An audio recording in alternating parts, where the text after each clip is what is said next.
if I do. Are you ready? Covino and Rich. Are you ready? Honestly, how do I deal with you every day? Get ready. Heard all about it on the radio. Get ready. Holy mother nugget! And holy mother meatball! Can't knock the hustle. I'm the smartest man alive! You're so ridiculous. What? You're such a fool. Get out of here. You know I'm a disc jockey. What's a disc jockey? Turn it up. We doing the show. Here we go. Covino and Rich. Let's go!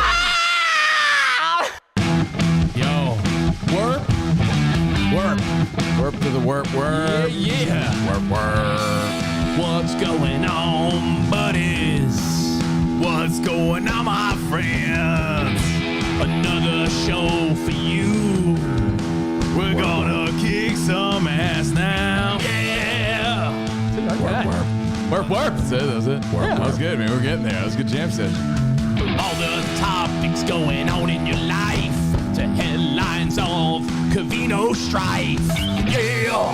Rando news and kicking ass. And we be rocking out. Took us almost 18 years to come up with some cool lyrics to that. Yeah. How you doing, Spot? It's weird because Wolf Mother already came up with lyrics to that. But now it's your own show intro, which is great. That's a good point. Our song's better, though. You know, Send those to Handsome Gabe. Led Zeppelin, Wolf Mother, Greta Van Fleet. How do you feel about those guys? Warp. I like that sound. Yeah, not I like bad. that sound. I had a little rock lesson with my daughter on her way to school today. Oh, sweet, man. Yeah, giving her a little classic rock sort of schooling. I haven't heard those songs in a minute. We have different school drop rep routines. Yours is give Melody a lesson on classic rock. You want to know what mine was today? It's like musical geology. It was Emmy asking me. She's interested in the progression, but go ahead, continue. She was asking me. So you're going over some rock knowledge dropping from Melody. She was trying to fill in the blanks of like who passed the torch to who. So I was like, Led Zeppelin sort of passed it to, I think I got to Van Halen somehow. I forget who Then you got to used. 90s rock. Then I said to GNR, and then GNR to Nirvana, Nirvana to Korn, that sort of thing. Actually, good progression. I feel like I'm forgetting one band that I was talking about, but she doesn't know a whole lot about Led Zeppelin, Pink Floyd, The Doors, that era, 60s, 70s.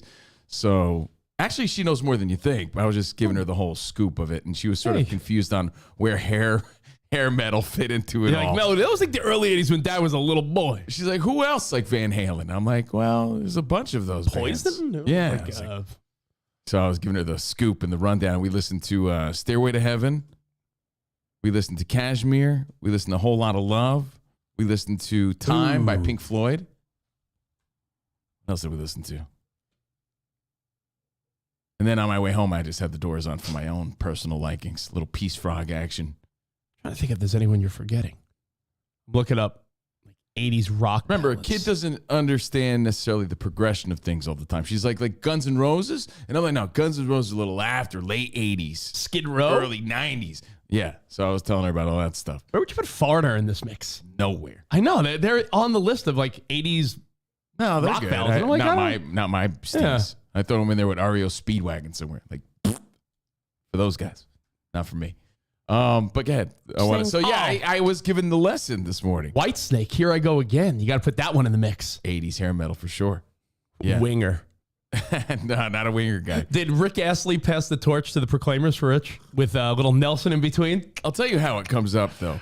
Her friends are in like film classes. They have electives, right? A lot of her friends are in film classes. So she shows me the videos, and sometimes she acts in them. Yeah. Very, very California. Yeah, no, but they're little talented kids, so they know how to edit and make films. Can we hire him? Yeah, we should. Give him $20 a week to be the happiest kid. Right? And they use a lot of random songs, like classic rock songs, and she'll ask me about them, and she'll know them, but she doesn't really know a lot about them. So in those little films she shows me, he's like, oh, yeah, that was Pink Floyd Melody. She's like, oh, yeah, but what song is that? So we get on those conversations. Can they hire Rich? Because remember how Rich said he wants to make music or make the soundtracks for movies? Yeah. Maybe Rich can make the soundtracks for these kid movies. I'm good at that.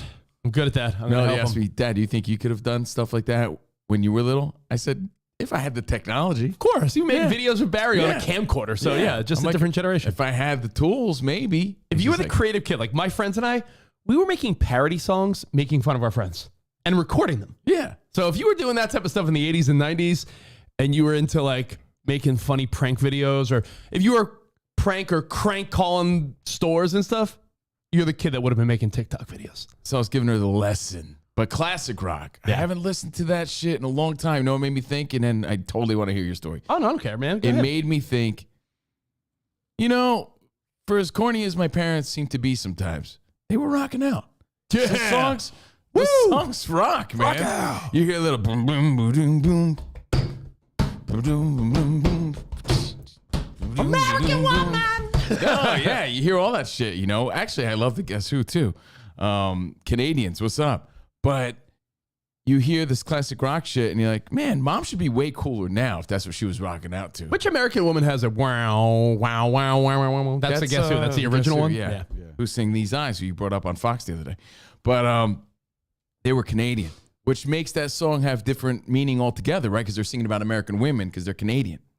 Get it? You're like, we're so Get it? sorry. We're nice Canadian guys. Stay away from me, promiscuous American woman. You know what? The reality, Lisa's right on the feedback. Your daughter probably knows more than most adults.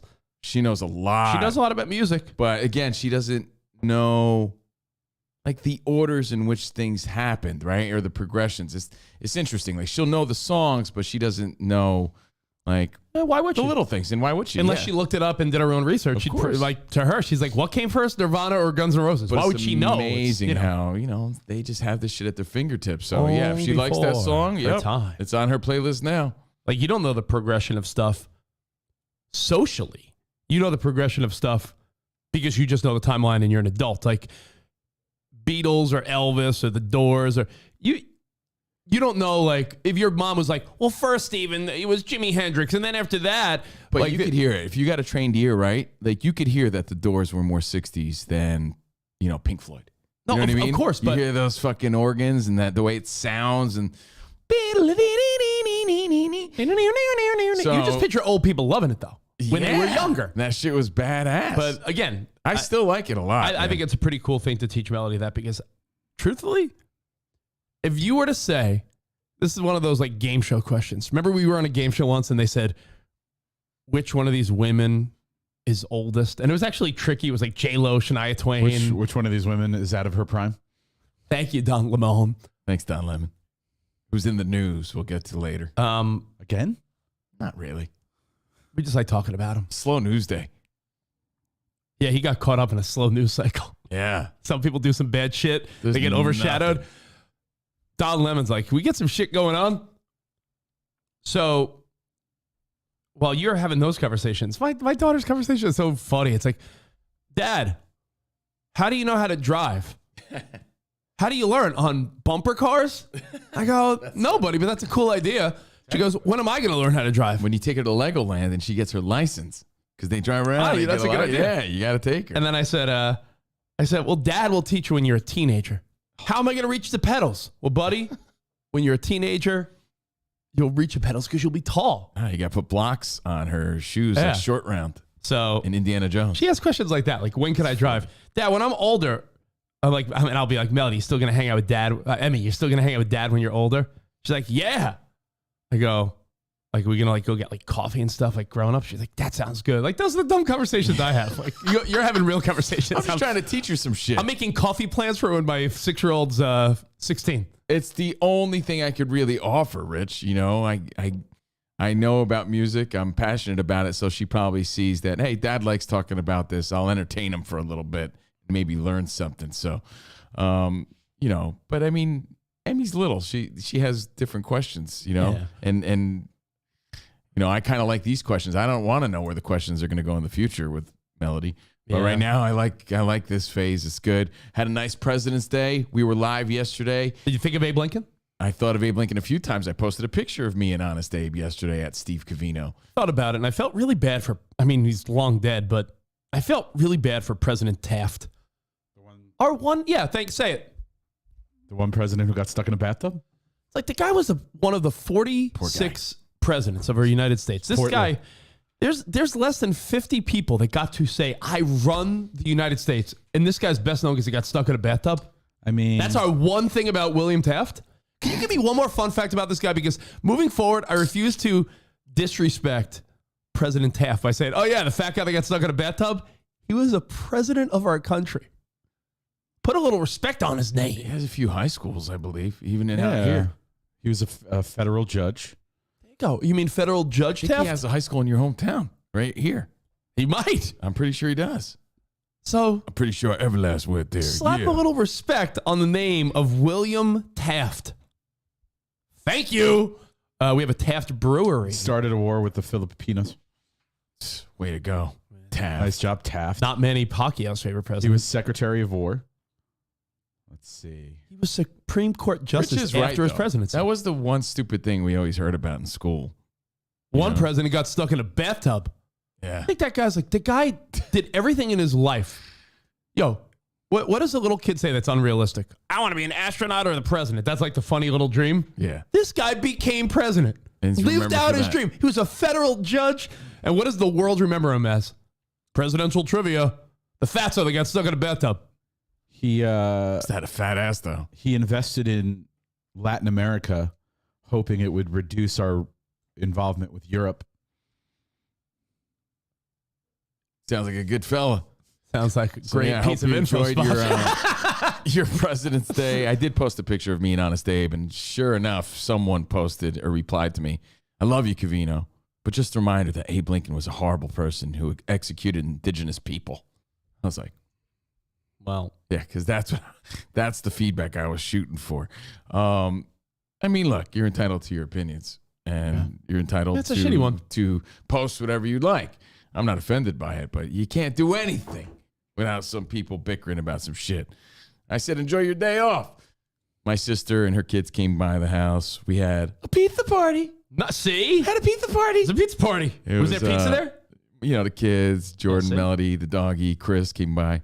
And just the kids were running around having fun, playing on the patio and stuff, and just hanging out, really. So had a nice time, had a nice day off. We were here live, though, yesterday. If you missed it, a lot of people weren't sure if we were live yesterday. So definitely go back and check it out. Had a fun show yesterday. Yeah, it was a good one yesterday. So thank you guys for being here. Hope you had a nice night. Hope you enjoyed The Bachelor. It's I don't like the guy. I'm gonna keep watching. I didn't watch last night, Yeah. but I'm like, He's serious. very serious. Yeah, there's a part of me that's like, even when a guy's an asshole, if someone has heart, it seems like they have a hard time saying goodbye to a girl. Yeah. This guy's sort of like, yes, I don't care for you anymore. Like there's something cold and unlikable about him. I thought he was a major douche yesterday. A girl was trying to give it an analogy. He had a rough go. I don't want to spoil it. Yeah, right? don't. He had a tell me. rough go with something, right? Yeah. She's like, yeah, It's sort of like it's sort of like what happened to me at my job. Hold on. Pause. You comparing your job to me finding the love of my life, my person? Not even the same ballpark. He was like so mad. By the way, jerk off. he was so mad about it. And she's like, yeah, but I was just trying to put myself in your shoes, let you know that I could. Enough. And like, He's an was asshole. Such an ass. He The made guy- her cry. the guy's an He asshole. made her cry. And she's 61. like total shit. She's like, I was just trying to. in no other And circumstances. he was so offended. Yo, there's And he some- was. He was so offended because he's like, me finding my bride is Yo. very serious. Hey, dude, to take that show serious is ridiculous. It's a great show if you want something light. He's taking it serious. But this guy's a jerk off, and that's the truth. Like, Anyway. come on, he's super Hey. douchey. And under no other circumstances in life would this guy be put in a scenario where every woman was sweating him. Half those girls are like, I just want to win this game show, get more Instagram followers. I think when He doesn't have a sense of humor. I agree, Tony. It's kind of like He's super douchey and looks like a caveman. what Spots Cult used to teach us. What? Remember The Art of Charm and the game and all that? It's like when when it looks like you're the center of attention, people are then attracted to you. And there's a mystery there, and people want to be close to you, and there's an intrigue. And, you know, when all the spotlights and the cameras are on this guy and the world's telling you he's the Bachelor, the girls get enamored by that, you know, and they're like, oh, my I agree with Jaime, too. Guy needs to put some product in his hair. He's got Really? terrible hair, too. He's got Yeah? like flop hair. Rich clearly doesn't like the guy. I think he's a jerk off. Yeah, he was a jerk off last night big time. You know, made the girl feel bad for nothing. And I agree with Kyle. His so nostrils serious. are too big. Fuck this guy. I'm so serious. Guys. How dare you? Let me flare my nostrils. How can you compare your life to mine? I did have a moment though, right? And this is where the story was going. Who cares about The Bachelor, right? So it's President's Day, and since kids didn't have school, wanted to make it feel like it was a fun day. Hey, we're having a pizza party, President's Day celebration. Then my nephew was like, "You realize Abe Lincoln killed and murdered indigenous people?" No, he didn't. No, I'm just kidding. And then by the I way, was can I- like, can I read "Abe you- Lincoln's the man, right?" Can I read you a paragraph from Taft's Wikipedia? Sure. Oh, we're going to give props to the right guy. Here we go. Yeah. Scott Bomboy, don't know who that is, for the National Constitution Center wrote that despite being one of the most interesting, intellectual, and versatile presidents, a Chief Justice of the U.S., a wrestler at Yale, a reformer, a peace activist, and a baseball fan, today Taft is best remembered as the president who was so large that he got stuck in the White House bathtub, a story that is not true. Similarly remains known for another physical characteristic as the last president with facial hair to date. Did you know that? I didn't know that.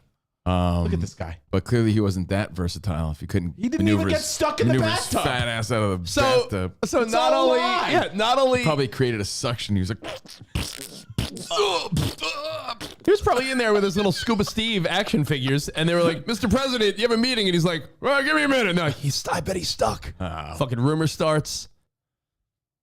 Fucking Taft. You should name your son Taft. maybe I will. But He was boring, honest, likable, but boring. That's why. he was honest. Hey, man, I choose to celebrate a guy that freed the slaves and I still get backlash. There's no winning. You realize that, right? Like, Yeah. it's me in a picture of a statue with Honest Abe. No, he's a murderer. Yeah, I know. I mean, I appreciate the fact that I love you, Covino, but I do appreciate that. But it's mean- like, can never do nothing. In theory, all presidents are murderers. I mean, but if there was one to like maybe like give a little props to, is that guy? No. People say he was a little like maybe he was a little light in the loafers too. People were big pussy. You know, he was hiding some demons maybe. You don't know his strife, and he was trying to do good things. Taft. Abe So Lincoln. yeah, I hope you had a happy President's Day. I had family over, and the quick story of it was I told my sister to come between 3 and 4. Mm-hmm. But when you have kids, Rich, you know they always come late, right? Yeah. No matter what you say. So she gets there around 4:30, 4:45 or something like that, right? So great to see him. And I see my sister and their kids all the time, but, you know, they're great. Great little kids. Like Amy and Ben. Just their little faces. You want to squeeze them. I was FaceTiming with your brother-in-law yesterday, or the day before, I forget. And he was with Gwenny Goo, your niece, and I'm like, yo, she's so cute. She got long hair now. It's like a kid. She don't shut up, this kid, man. She got a little attitude. Anyway, so they get there around 4:45-ish, right? Then I go and get the pizza and get them all hyped about it. Where'd you get it from? Pepperoni. Marcos. Of course. Yeah, right there. Great. Marcos, whatever. But I got a pizza Oh. bowl. They got good pizza. I got the pizza bowl. Oh, you got the pizza bowl? I still had a slice. I had one that's, slice. that's the most disgusting Out of thing pizza you could bowl. ever order But in do your you get life. it because you like it, or because you think I you're like like it. saving calories or Both, something? yeah. But what's saving calories about a pizza bowl? Just tell me what's in it. I don't even know. There's no carbs. So you're Yeah. eating sauce and cheese? Sauce, cheese, meats. I'm going to show you Marco's pizza bowl. We've That's discussed this good. before. It's the most disgusting thing you could ever I still see had a in your life. slice, though. It's only still had a slice. $7.99. So, Covino, the guy that will go to McDonald's and get a Diet Coke. and You know, it's called balance, man. You know, I'm able to have maybe You're a little still- something later if I still cut something there. You got to you're balance it out. still, you know, you're still saving calories if you do get a Diet Coke. Yeah. You know, it's just balancing out the day a little bit. But anyway, I didn't have any soda. So they're there. We have pizza. It's a good time. Little kids are rambunctious. I'm thinking to myself, damn. But they're great. They really are. The dog was great, too, with the kids. That made me happy, you know. Melody's playing hide and seek and shit. Kids love hide and seek, dude. Love it. I said, hey, guys, I got a better idea. Instead of you hiding in the pantry and putting your foot in the cereal box, I got a better idea. How about you take a toy and hide the toy? pick a room, hide the toy. So It's a great idea. You're a buzzkill. So You're a buzzkill. it's a bucket of cheese and toppings. Yeah, I like it. It's good. You get to pick 4 toppings. That's the pizza So it's bowl. just cheese, sauce, and toppings. Yeah, I got into it when I was like on strict keto, right? Yeah, that's pretty Eliminate wild carbs. that they would even think to do that. It's good. But if you're not on strict keto, aren't you just eating a lot of like bad stuff? Yeah, but I'm trying to like maybe get back on it, right? Hey, look at that. So, There is no try. well, I mean, there's always something, right? It takes you off your fucking game. Yeah, no, of So- course. Trying, balance. You know, I cut a little here so I can have a little there. That's all. I have a new diet strategy. I'll explain Okay. later. Write it down. Yeah, yes. I'll write it down. Write it down. I have a new one. Chris White socks. You know what's fucking gross? The holes in your fucking gray socks. That's what's gross. All right, let's look at the calorie. Because they're not white. Pizza bowl. He has Chris, great. His fucking gray yellow socks. Let's see. Which one did you get? The all meat pizza bowl? I made my own. Oh. Pepperoni, meatball, peppers, and onions. Let's call that the deluxe. There you go. Whatever. You're looking at like 560 calories, That's not bad. Who cares? 39 grams of fat. Let him live his life. I like it. And guess what I'm having for lunch? My leftovers because I didn't even finish it. 1,860 milligrams of sodium. Jesus. I only had a little portion of it. Oh, my cardiologist. 25 still grams had of a protein, slice. though. That's pretty good. Hey, man, the party was for the kids. I was like super uncle. Like Jordan and Chris and Grace, they were yapping. So I got to keep my eye on the kids. I'm doing the kid dance back and forth, back to the table with the adults, back to the kids. Hey, you guys good? Hey, no running. Stop that. Hey, stop hitting him. Hey. Right? So I'm doing that thing. My one thought about you Yeah. is that if you and Jordan were to start a family and you were to have more kids, wonder if I mean, it's only 13 years, but are you too far removed from accepting fucking gross disasters? Like yesterday, Ben and Emmy were doing, you know, those little window things you put in the window and you paint, like the little plastic things, like the light catchers. Remember those as a kid? Like little stained glass things? Yeah, little stained glass things kids make. Yeah. They spilled the paint all over the carpet. It's not coming out. So we just accept now that we have a big stain on the carpet. I just don't think you're willing to accept that life again. Because I feel like you're like, Theo fucking drops bait in my I kitchen. guess so. You're right. But that's on the floors. Makes no difference. He doesn't anymore, but Yeah. he did, right? But, you know, I'm doing that sort of thing. Like, hey, kids, good. All right, slow down. Hey, stop running. No, this ain't no disco. I'm like my Uncle Angel from back in the day. Oh, this ain't no disco. My Uncle Angel was in prison, in and out of prison all the time. So he talked like a brother. But he was innocent. But he was innocent. But he'd get out of the big house and hey, oh, hey. No, but he was like, he had like a soul brother, like jive swag. Hey, this ain't no disco. Oh. So I had like a black Mexican uncle. This ain't no disco. Then he smack you in the head. Oh. So I was doing that sort of thing, letting the kids have fun. And then next thing you know, it's getting late. And Jordan's like, I'm going to make some apple pie. First of all, random fact, my brother-in-law never had apple pie. He's the most American. I'm sorry, what? He's the most red-blooded American I've ever seen. This tastes delicious. I've never had it. So sorry. you're saying it's apples with sugar inside a pie. I'm sorry. I was How like, old is he? You never had apple pie, This dude? blows Yeah. my mind more than Rich not having People are peanut weird. butter and jelly People until are his late weird. 20s. Well, I didn't have peanut butter and jelly until I was 26. Jordan was 5. like, oh my God. This guy's 40 and he hasn't had an apple pie. Never had apple pie. fucking ridiculous. Yeah, it's fucking weird because he grew up Not- on wait. bologna sandwiches and pizza. Not in any form, not like an apple crisp, not an apple like Dude, crumb top pie. It's not even the nothing. part of the story. Maybe I'd even I think it should be the main part of the story. I'd even accept. Motherfucker never had apple pie? I was shocked. I'd accept like I a was. baked apple with like a little bit of cinnamon and sugar on top. Now you're being a little sassy. Like the guy, you think Chris is the type that gets baked apples I'll with take cinnamon on top? anything. Come on. When What is this? my sister Didn't- left, wait. it was part of the Jordan was like, I love them and their kids are great. I have a question. And she says, what I'm about to tell you. And then she's like, and I can't believe Chris never had apple pie. Oh, That's definitely part of the story, I guess. Did he ever have like? He seems like the hungry man type. You know the prepared dinner. he skipped it. He said, "Fuck it." Did he ever have Nope. the little section that had the little apple pie or the little baked apple Never section? had it. Five. Said he never had apple pie. What What do is you- this man? What do you want it to say? Guy never mean, had. but- In fact, he I'm saw not the movie. sure- He never saw the movie American Pie because maybe he's like fuck pies. Yeah. Don't you have a pie theory? It's not mine. I saw someone, our pal Elvis Duran, talked about this a while back, where are pies only for holidays? Like, I think it was one of the people on a show came in and there was pie, and the person said, "Oh, what holiday is it?" Like, that's no holiday. She's like, "Well, why is there pie?" And it started a conversation of, are pies designated for holidays? 4th of July, Thanksgiving, Christmas. Like, you're not bringing a pie to someone's house on a random day. Are you and Jordan having a blueberry pie on a random Wednesday? Phyllis, anytime she would go somewhere, would bring an apple pie. Really? Yeah, she was known for her apple pie. But that, where she went though, Spot, was usually an event for a party or a holiday. Like family get-togethers. It wasn't a holiday. It wasn't always a holiday. It was like any sort of gathering.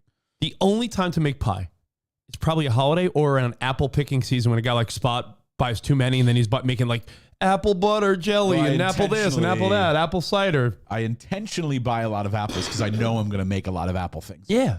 But you can make an apple pie any time of year. Has he ever had apple So ham? What about a ham I'm sorry. pie? I'm sorry we're still hung up on this. You're trying to tell me Chris, who's 40, roughly 40, growing up in Jersey, Thanksgiving, Christmas, anything. He always say, All American kid. "Hey, pudding pie." Is he like pudding pie only? What were those shitty hand pies that you used to love?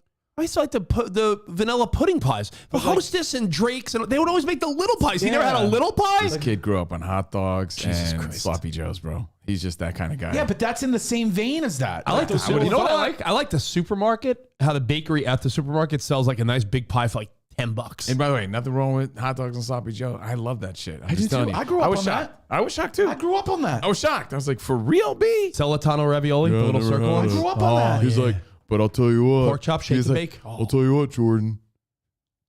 He's like, I guarantee you it'll be the best apple pie I ever had. Because I never had any. I was like, hey. Apple pie. That's a lot all of day. pressure. No, it's a lot of pressure to be someone's very first apple pie. Okay, so hold on. So now time's going on. Kids are running around. They're making a mess. Ugh. Right? Was this a homemade pie?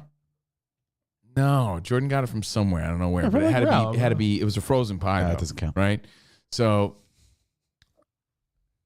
now it's about like 6:30, 6:45. Like, yep. How about that pie? Right? Because I'm like, I'm looking around. I'm fucking tired. I'm sliding around my What socks. time you say this? What time you sort of wrapping things up? It's like 6:45ish, right? But there's- they're all yappy, and I zone out. I'm like, all right. Yeah, you got time to. When there's kids I'm involved, like- it's like 7 o'clock. It's the end of the day. Well, I always look at it. I told you this before, and I don't look at it as a negative trait. I just look at it as I'm like Forrest Gump. I'm done. I'm done now. I look at it as a trait that I'm like, man, they're party people. I told you, Emmy's best friends. Yeah. Their parents, like when they're over here, like having drinks and the kids are playing, I'm sort of like, yeah, whatever, who cares? But I'll look at the clock. I'm like, well, 8:30, 9 o'clock. And, Now, hold they're on. like, who cares? And I'm, Hold on. it's I a don't school care. night. I don't care if they stay. I don't care. That's not. I like the company. I'm just I amazed love that the company. Everyone was having fun. Bachelor started at 8. Okay, so it all turns back to this. DVR that shit. I don't Fast forward have- through the I don't- commercials. I do have DVR, but I don't use it really. Sling has an internal like DVR. Do right? that. So I wasn't even. I'm like, I want to. Oh, I don't have DVR because I use regular network TV for that. Right. That's why just so you know, that's why I didn't watch last night. Because Right. on Hulu, if you try to watch the shows the same day, you have to watch the commercials. And to me, I'm about time management, homie. To me, that was the difference of 2 hours or an hour and 19. So I was like, I gotta say 41 minutes. I'm not watching 41 minutes of commercials. Fuck that noise. So originally, I told my sister to be at the house around between 3 and 4. Right? I said closer to 3. If you could be here closer to 3, be closer to 3. She didn't get here till like almost 5. All right, I'm just saying that, and I don't care. She's the ones who got to put these little rugrats to bed. So it's sort of on her. I don't care. I'm just giving you the scoop, right?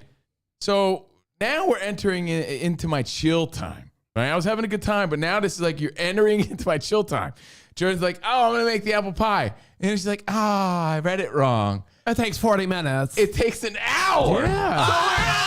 It's frozen. And Chris is like, well, I guess I'll have to wait for that pie. So yeah, and then it takes like another like half hour to chill or something, right? Should have gone in. Yes. The second it was brought up. Spot, I had even brought it up earlier. I'm like, what about this Because pie? even What about the pie? She's when like, did she? Okay, I need to know the timeline. When was it first brought into thought?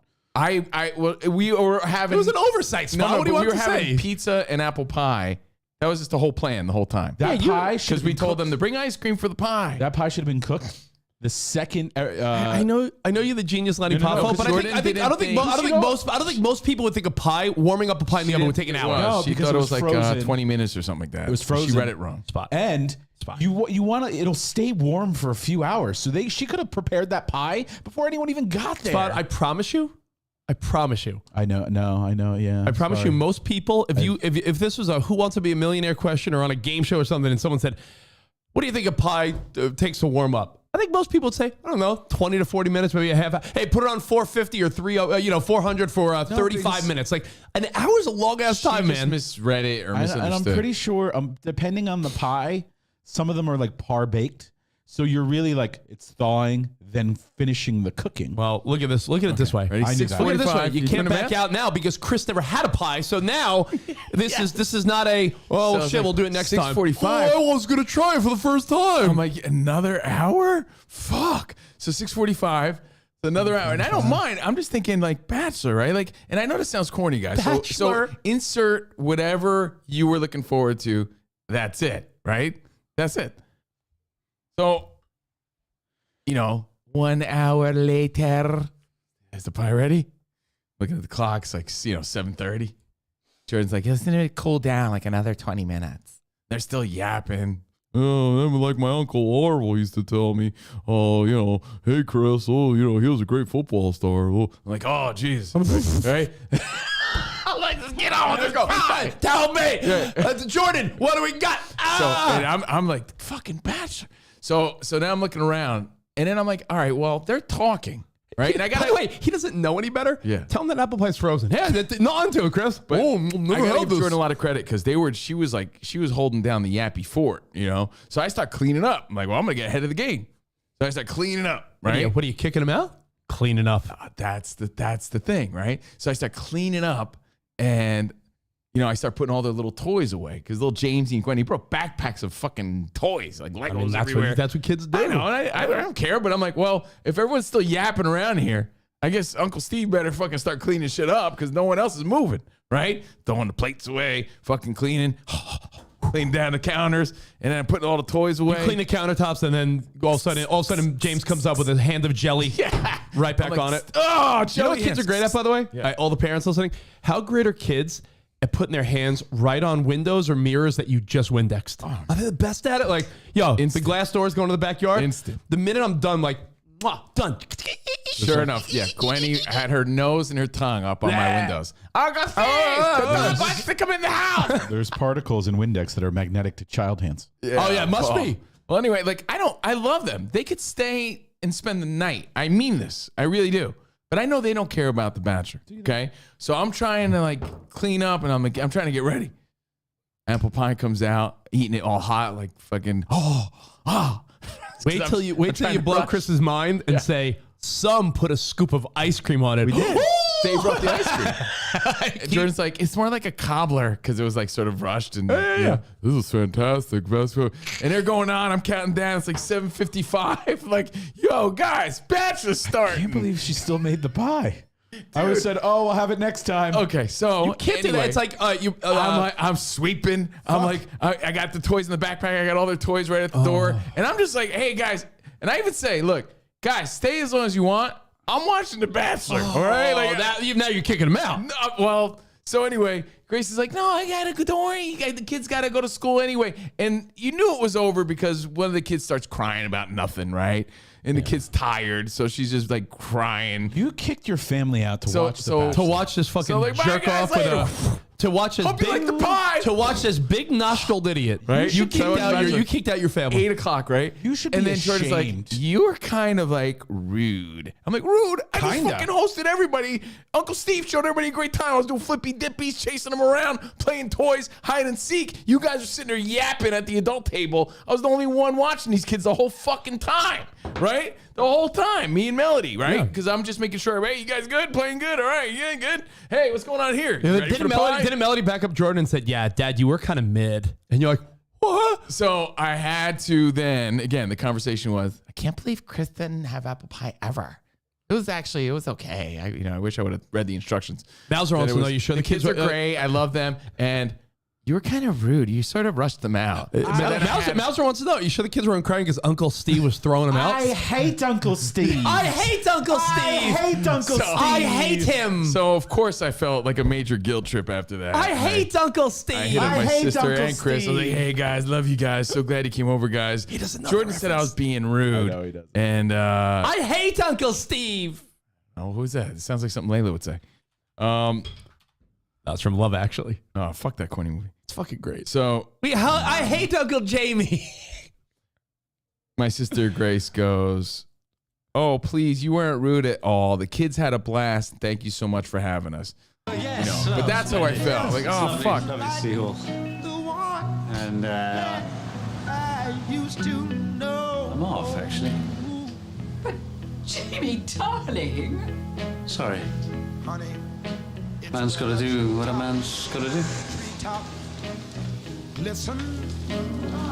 hate Uncle Jamie. I hate Uncle Jamie. I hate Uncle Jamie. That's funny. I hate Uncle Steve. hate Uncle Put our Steve. toys away. I hate Uncle Steve. I hate Uncle Steve.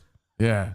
Yeah, sorry. So I got a bachelor, like, just as I say goodbye, it's like, Tonight on The Bachelor. Thank God we got them out of here, right?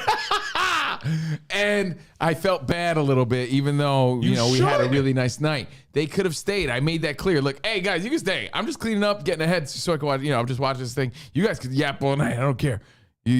Chris's uncle, he's talking, telling a story. I'm going to watch The Bachelor. yeah, but what happens when they talk too loud and you can't hear what I didn't care. say. They were more than welcome to. But the kids were already like crying and stuff. I think the night was done, but I felt bad about it. So my question to you was,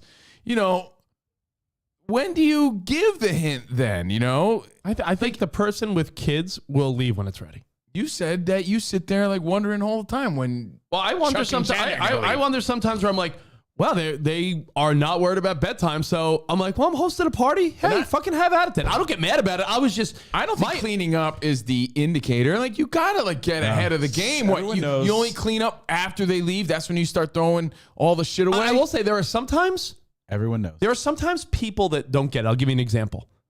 Well, family, I'll have a family football. has to have like No, football family doesn't you know have what to I have mean? an out. That's why I was like, I hope my sister understood that they could have stayed. I didn't give a fuck, but I was gonna watch that show because it was part of my routine. Like I want to know what's going on so I know for tomorrow. I think a lot of times when you have people over, what happens is the really close people know that there's layers of goodbye. Like if we have people over here to have drinks and, I don't know, watch a fight or a game or something, I'll have some softball buddies, some work friends, some of Emmy's school friends. We'll have a big gathering.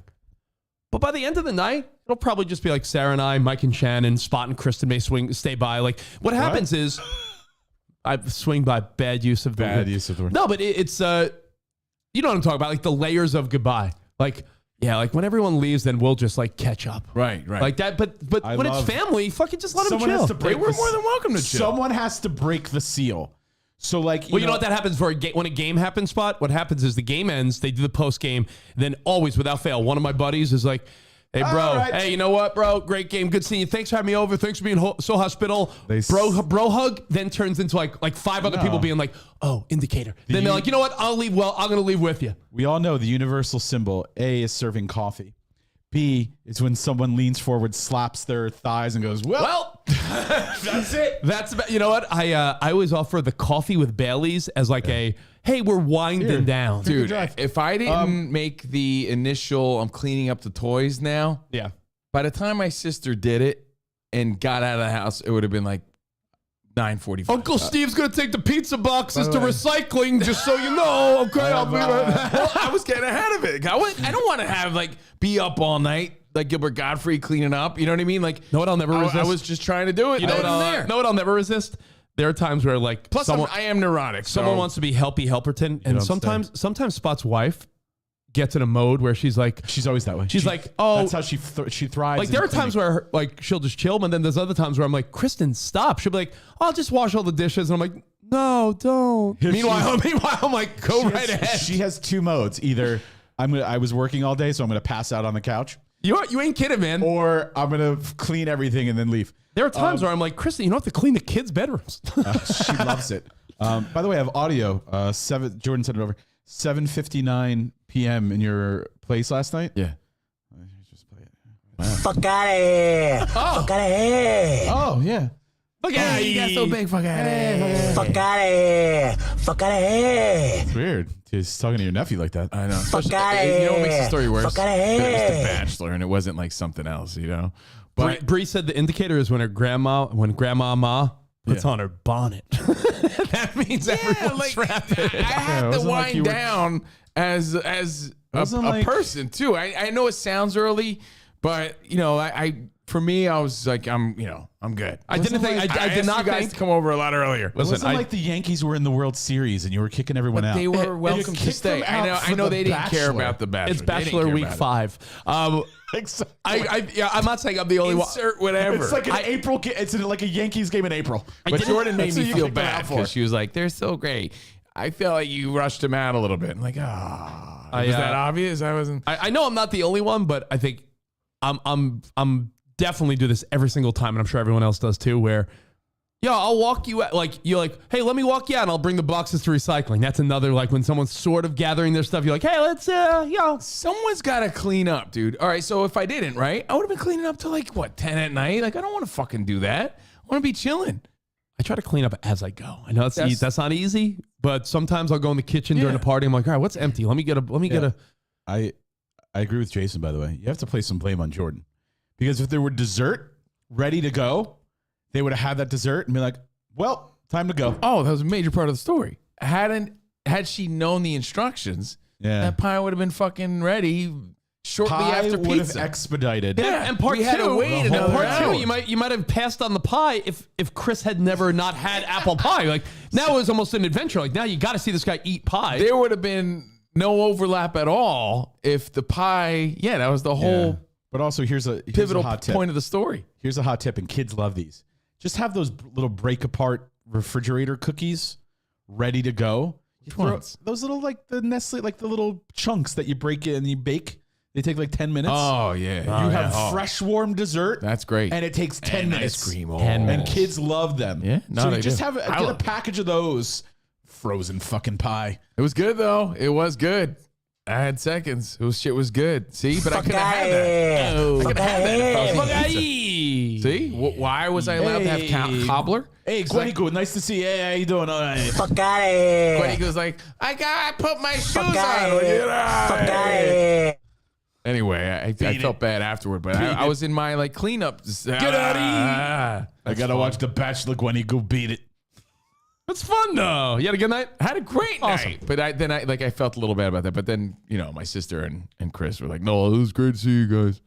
I mean, I see them all the time, but they were, it was I tried to make it like a holiday thing. Nothing more American and presidential in USA than American pie. Have Apple pie. Apple pie. Have you shit out that pizza bowl yet? Yeah, this morning He's gonna disrespect my room. Totally owned Rich this morning in his bathroom over here. I was like, Man, I was like, Apple, I believe in you. I was like, pizza balls. Anyway, hope you enjoyed your President's Day. That's my story. The end. And I am out of here. yeah. I do think on that note though, dessert at any type of party. There's like little indicators, and dessert and coffee is the wind down. And here's the thing: if you don't want people to leave, By the way, can I just make this one last point? I hope I made it clear that this is my sister and her kids. They are welcome to fucking pull out sleeping bags and sleep in the living room and fucking chill. you were just done. Yeah, that they were more than welcome to stay. I was just trying to get into my routine. They could have stayed as long as they wanted. So I just want to make that clear. Yeah. But if they were like regular, like random friends, like Rich's, Chuck and Janet, there is that awkward, like, are they going to leave soon? Because I kind of want to watch a movie. There's always that feeling. There are times like I'll give you one, and it wasn't them. It was like when we had that last party over here. Yeah. We had a lot of people. It was a lot of fun. We were drinking and laughing and having a great time when I had a big party for the championship football games. The games ended, and there was a good gap of time where people were just still having fun. And I wasn't going to stop the fun, but in my mind, I'm like, I'm done. Yeah, and Because you're like, I was like, I yeah. want to chill and watch a movie, right? Or Yeah. like do your weekend chill thing, Yeah. or have your alone time. And some people just want to stick around. It's like, well, what's the nice way to do that? And then in my sister's defense, know what she said that I thought was so apparent and evident? She was like, oh, I had a great time. I never heard my sister say this ever. She's like, I had such a good time. Thank you guys so much. She's like, it's nice to talk to adults because all I do is talk to Gwenny all day. That's And you could Sarah, see that's that. Sarah's life. Yeah. So you could see that she needed to like talk to people because she was like on a roll. And it was nice to see my sister, that's having fun. You get in mom mode. Yeah. And that's why you ever go to the supermarket and you see like a mom having a conversation with her 5-year-old or like 2-year-old. That's you take on such a responsibility as a parent, and your life is so consumed by them. And all you're doing is talking like and if you're not seeing little kid talk all and day. especially if your sister, when your sister works, it's with kids. When does she fucking hang with adults? Yep. She's teaching kids and she has her own kids. Yeah. So she was A lot. just, sort of unwinding, I guess, venting a little, Not having easy. fun. So that was my President's Day. I hope you had a good one. I only brought up the story to see if there was any tips we could share about, like, no one went to close it out. Do light flicker? Is that too much? Life, no, turn the lights a little brighter and put and cue closing time by Semisonic. Yeah, was that too much of a hint? Or closing time. last call. So that was my night.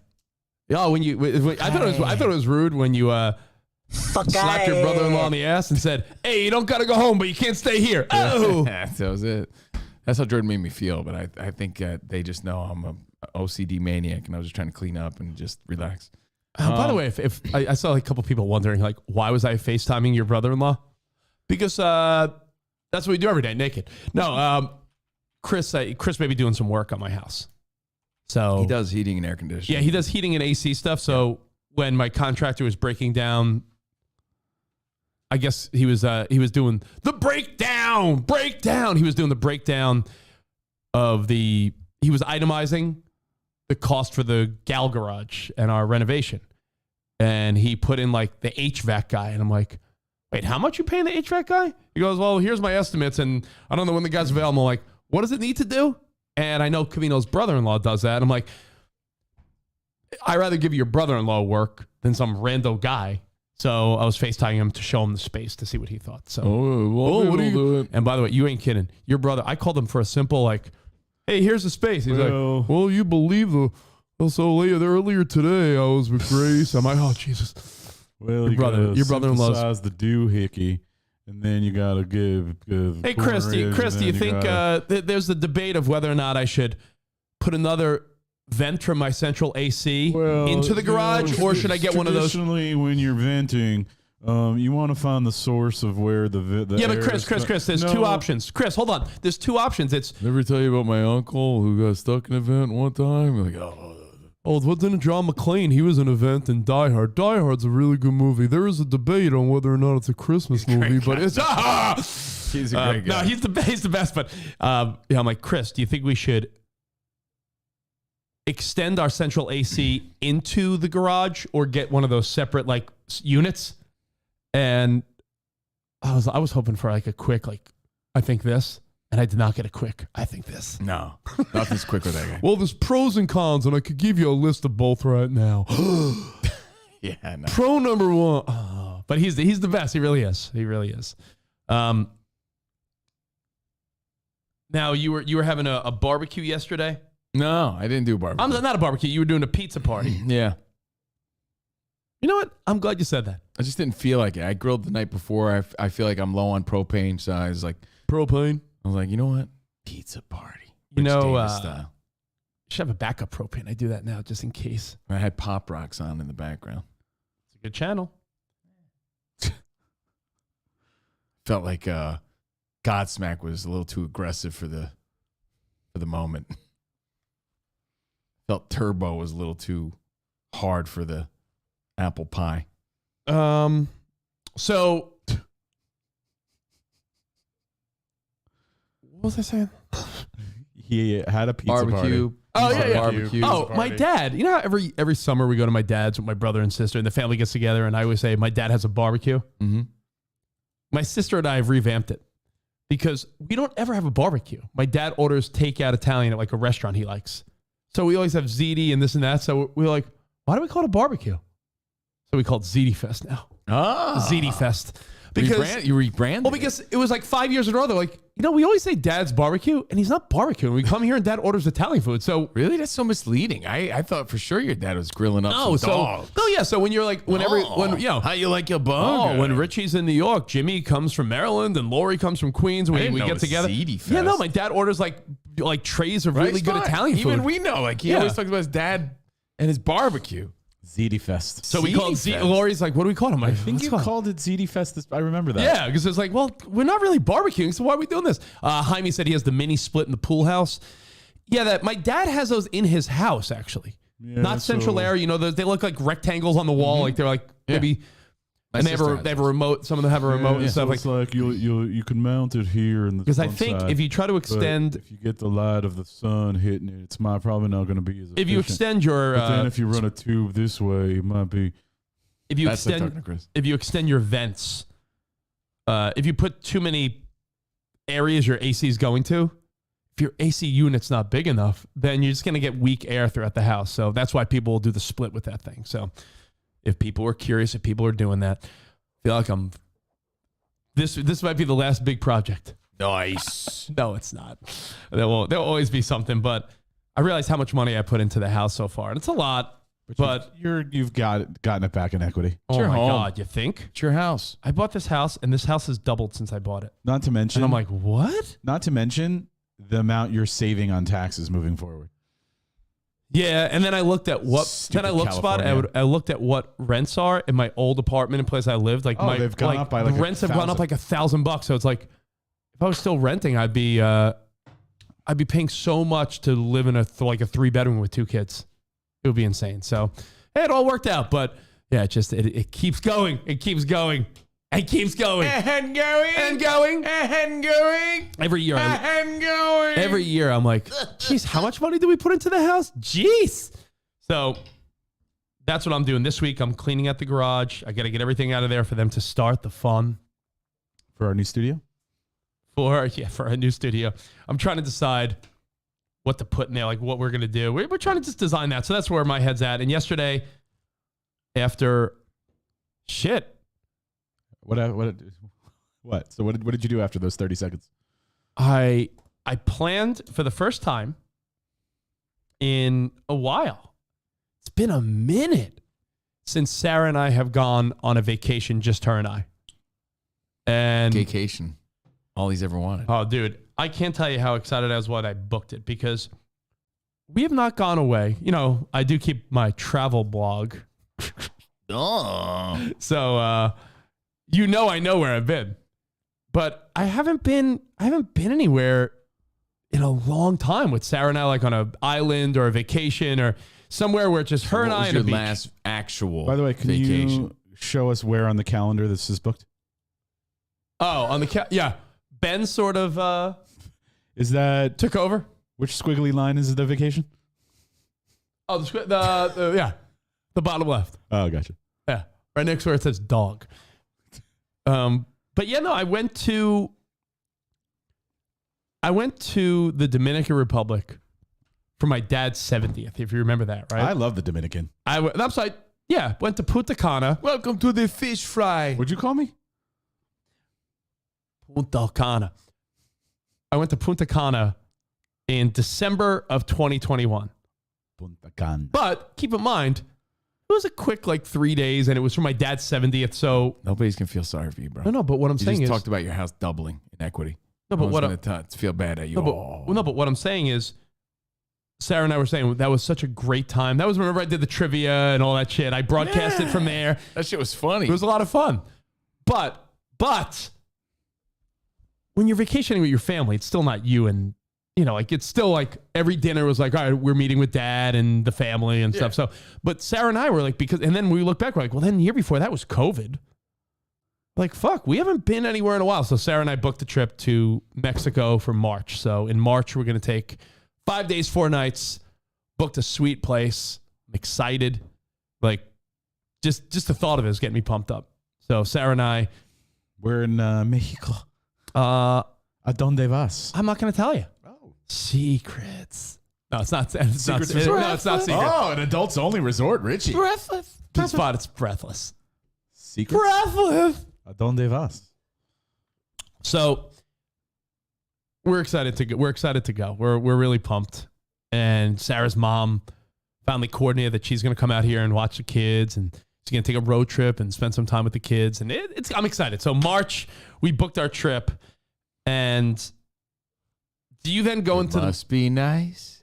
Must be nice to have Sarah's mom on your side. Must be not. I think Must about. be nice. We'll think about how we don't have help on a regular basis. I know. We can never. That's why I love my Friday morning so much, because it's the only time Sarah and I could actually like eat together. Friday alone. morning is fantastic. That's It why really is. Sarah and I could, I don't know, run an errand together. We could go to Home Goods without kids. We could go get a coffee. We could go take a shower together. We could go out for breakfast. There's no Friday mornings are only time alone, which is why I value my Friday morning so much.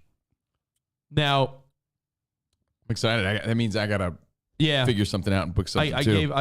gave you the date, so you're all good. The only thing is I prepaid for a Mexico vacation I was planning to cash in on, but there's blackout dates and it doesn't correspond or coincide with those dates. But I'll figure something else Go out. back. Yeah. You got plenty of vacation I'll time. figure somewhere else to go. But yeah, no. So I'm very pumped. But I wonder. My question for you is not about, oh, dude, and I do want to meet vacation friends. Of course I do, Brett. Why would I not want to meet vacation friends? Must have adult conversations. Sarah wants to have adult conversations. Sarah wants to communicate with other grown-ups. Is this where you finally enter the lifestyle? Ah. You've been dying. You've been curious. I've been dying. You're curious. You're very curious. Sarah and I are gonna Right? have, Isn't he exceptionally curious? Like that. or am I just curious about your? Or am I just curious about Nah, I think you because you're my bud? Nah, I think you're curious. So Sarah and I booked a vacation where we're going to make plenty of vacation friends. Fuck everyone. should. And Free we're just gonna- I flowing? mean,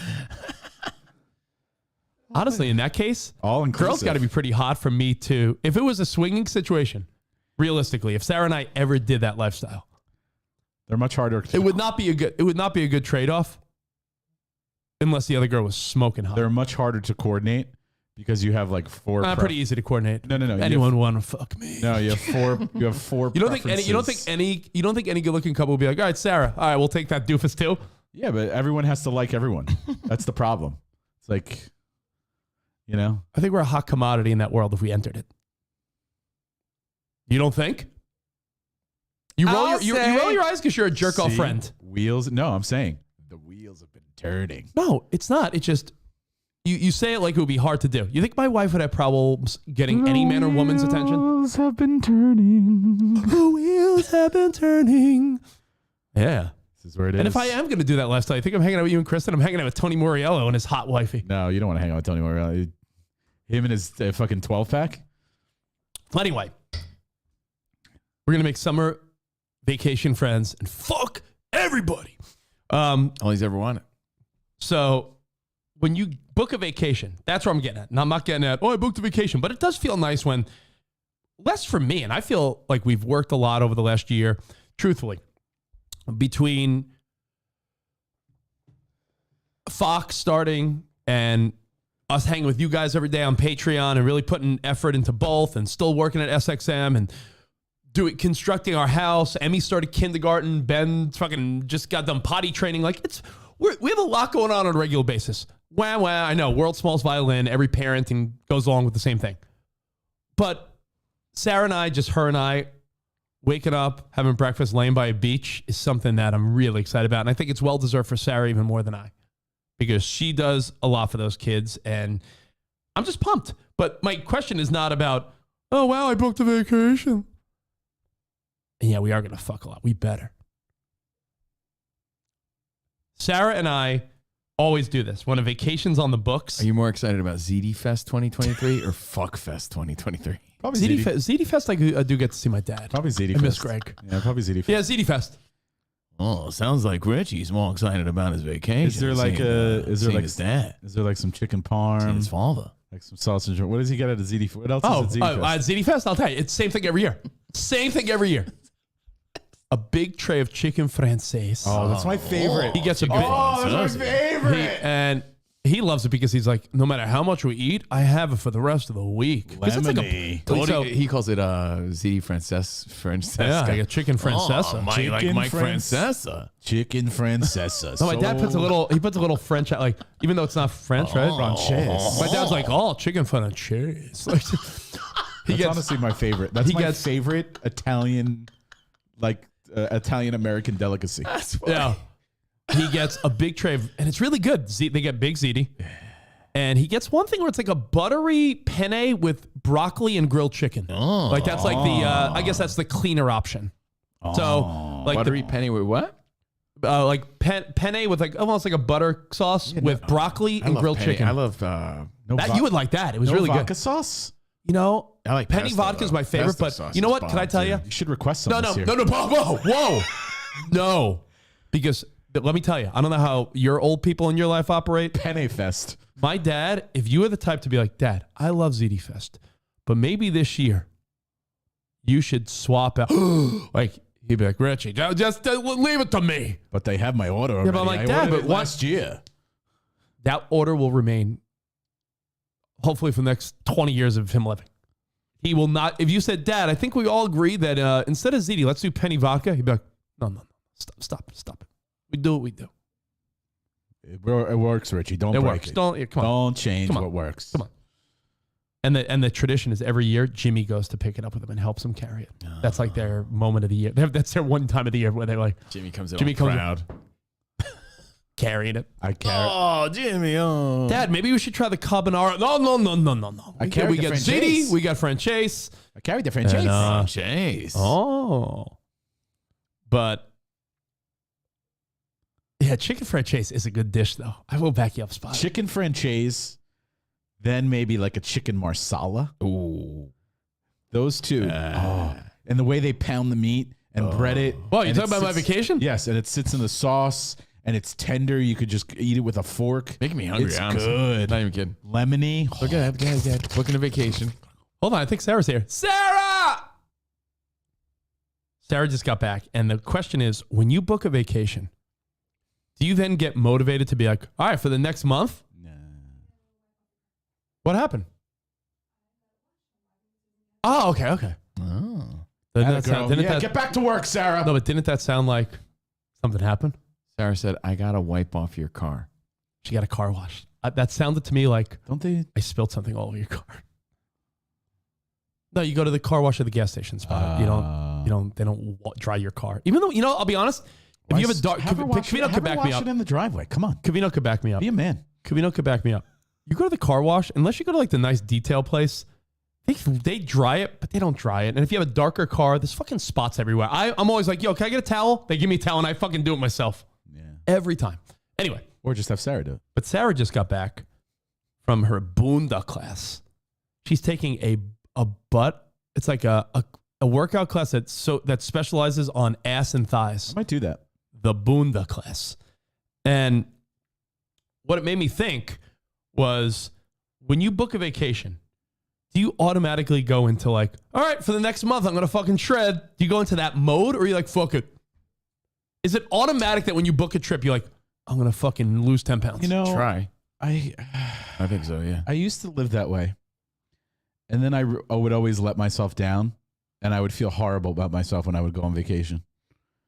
So I no longer give myself that pressure. Well, I try and just live the lifestyle. I think we have like 20 something days, and Sarah and I were like, Sarah's like 3 weeks. She's all used to, in her mind, she's like competition ready. She's like, I could do some damage in 3 weeks. And I said, you know what? I can too. I'm like, for me, it's all eating. Last night, I went in the pantry and I have a new thing. I go in the pantry. I look at what I want. Oh, wait, is this the new diet routine? I go in the pantry. I mean, that alone is new. I look at what I want. Wait. And then I say, Hold on. No. Hold on. Don't say anything. okay. Okay, here we go. I have a major announcement. Hear ye, hear diet technique. And it's New diet plan. I look at what I want to eat. Strategies. I imagine eating it. And then I say, when I get on that beach in Mexico, I can either feel a little unhappy with myself or for the next 20 something days, no snacking at night. And I promise you, I snack a lot at night because I don't eat a lot during the day. So when I'm watching shows with Sarah, I'll grab a piece of chocolate, a bag of chips or something. I'm like, no snacking at night. If I can avoid snacking at night, I was like, I think I could hit this trip with some semblance of like a flat stomach. All day I dream about snacks. So I'm in the mission where I look at the food, imagine what it would taste like, and then say, you know what? For the next 3 weeks, I could do without you, That Tootsie shit don't Rolls. work. Drink that water and imagine that shit's a fucking Hawaiian punch. Really? Tastes like ass. I bet you. Watch. Still tastes like water. Fuck that. No, I'm going to do the Barry technique. Remember, Barry's like, if you imagine fucking her, man, it's the same as fucking her. It's not though. It's definitely not. I mean, has it worked? I mean, you tell me. I mean, I've done it the last 2 days. Yeah. So And- give me an exact example. I went to the pantry last night, Okay. and I go, Rich. But Rich, the snacks are waiting. Snack attack. Snack attack. the edibles do make me snacky. Snack attack. Snack alert. So Sam Smith. I look and I'm like, last night I said, as Emmy calls them, salty chips. She loves them, salt and vinegar chips. I was like, you know what? I don't need salt and vinegar chips. Then I was like, oh, you know what I want? I could grab we grabbed at the Super Bowl spot. Remember those? They were given away. Well, not given away. We just sort of stole them. Remember the craft services had bags and bags of like Dove Oh chocolates? my God, those are so good. Did you get the dark I chocolate brought the caramel, sea Doves, salt the caramels? dark chocolate with the caramel inside. Oh my And I was like, God, I hate I was those. like, let me grab 3 of those. And I'm like, you know what? Honestly, that's how I My sustained. flat stomach's more important. So I'm letting my vanity. Why don't you just pretend everything's really hot? Why don't you just do Well, it's that? a good strategy. Yeah. Sarah, everything in the pantry is scalding. Last night I had grilled. You're gonna pretend some Well, shit. last night I had grilled chicken with a salad, and I think for the rest of the month until I go on this trip, 3.5 weeks is nothing. If you told me to do this for 6 months, no thanks. You know what I did, Brett? I had a cup of Skinny Pop.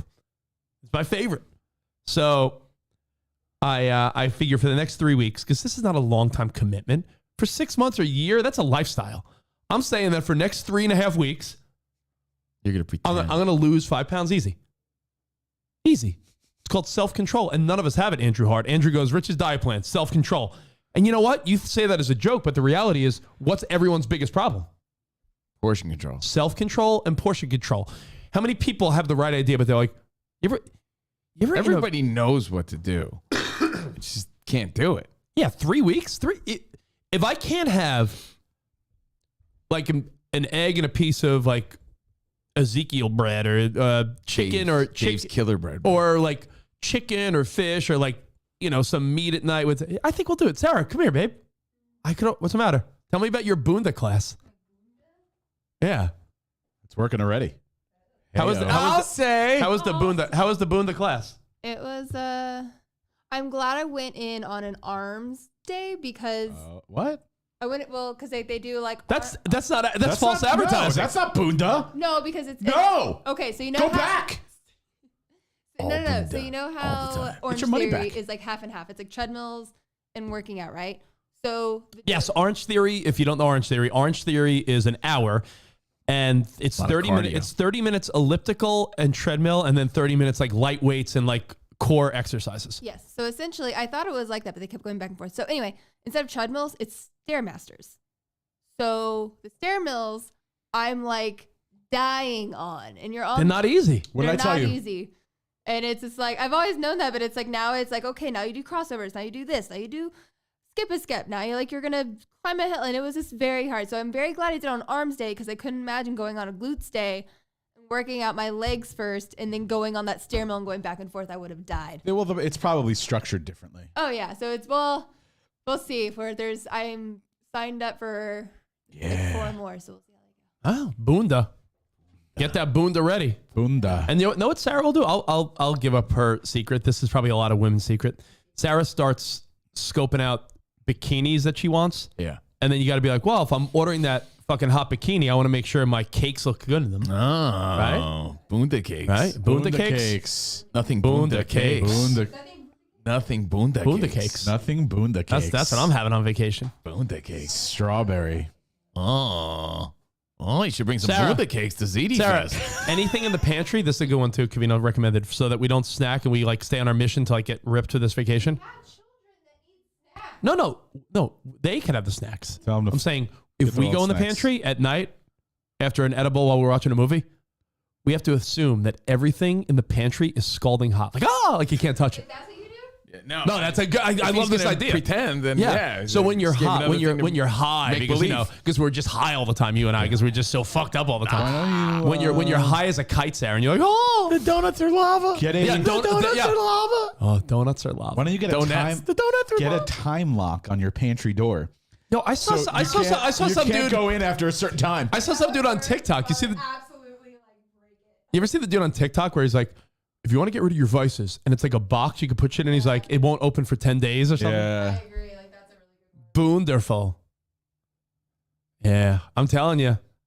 Only eat things that serve the purpose of nutrition. You should only be eating for fuel, not for Sarah. enjoyment. Sarah's like, I made a mistake yesterday. I don't eat for enjoyment anymore. You know, I made a mistake yesterday, and I know you're going to, this is what you're going to say. I can predict it. Why would you do that, dummy? But I'm going to tell you anyway, so that you guys could all call me dummies.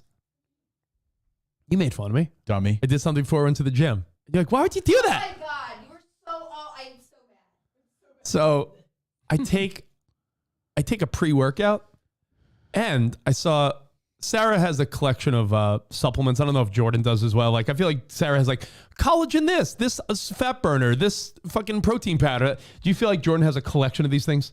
Yeah, I don't even touch it. Has all these little canisters and shit. It's all chalked up. Lip beans. So I took a scoop of pre-workout like I usually do. The pre-workout agrees with me. It doesn't make me feel weird. But I said, you know what? We did the pre-workout and I took a little half a scoop. Dude, a half a scoop of this fat burner. I was at the gym on the stair stepper and I was like, oh, like I was like, am I going to die? I called Sarah and go, Sarah, I think I'm dying. Dickie in Boondaland. Yeah. So it's a bad idea. So do not take a pre-workout I think people know that. with a fat burner. Everyone knows that, but you. I know. I think was like, everyone knows that, Sarah, Rich. 3.5 weeks. This dad bod is going to be a rad bod. Well, maybe your heart needs to stay. I know. Rad bod. When you see me in Mexico and I'm posting that shirtless picture. Yeah. Yeah.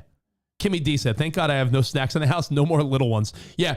Kids will fuck up your diet plan, which is why you have to pretend it's lava and hot. Good idea, The Kimmy. Boonda and the Goonda. You like that one's fun? Rashawn's right on, man. You disagree with anyone that... Spot, I know you know. You don't need to have kids to know this, but there's shit in our house that would never be here if it wasn't for kids. Goldfish, snacks, cookies, chips. I didn't have... The only time I would ever buy potato chips or anything like that was when I had a party. Now we have it because the kids have a little snack in their lunchbox. Remember the pantry is lava, bro. No, I Pantry's used to. lava. I remember I lived with you. Yeah, we never had that shit. Yeah. You did. Not true. You had some snacky shit. Not at all. Maybe like It wasn't mine. maybe like chocolate or raisins or like maybe like popcorn. Like a little trail mix or something. Well, anyway, Cheez-Its and Goldfish everywhere. I agree, Chris Frey. Bam. So that's my new diet plan. Pretend I like Self-control. self-control.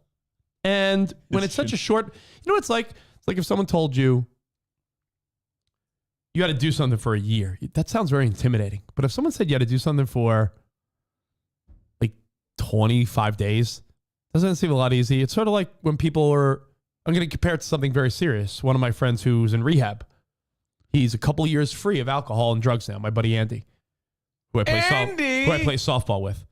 Good for Andy. Good for him. And Andy's been clean for a couple years now. See in the program? Yeah. Good for him.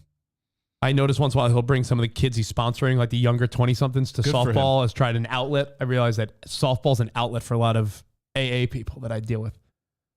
Now, my buddy Andy, this whole thing is like, can't think ahead. And there's a lot of people in AA and recovery. If you think I could do this for a day or so, isn't that all you have to do, really? I have to do it today.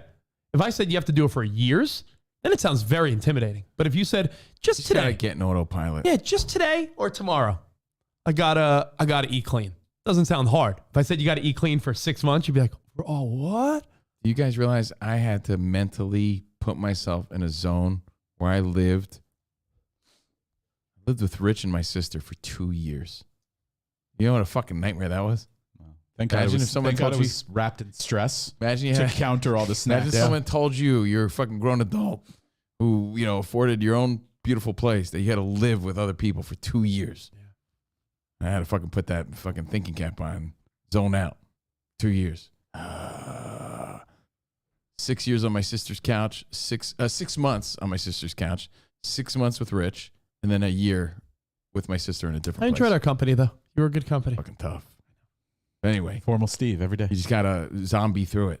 You gotta zombie through whatever it is. Yeah. I locked in again with the rooster.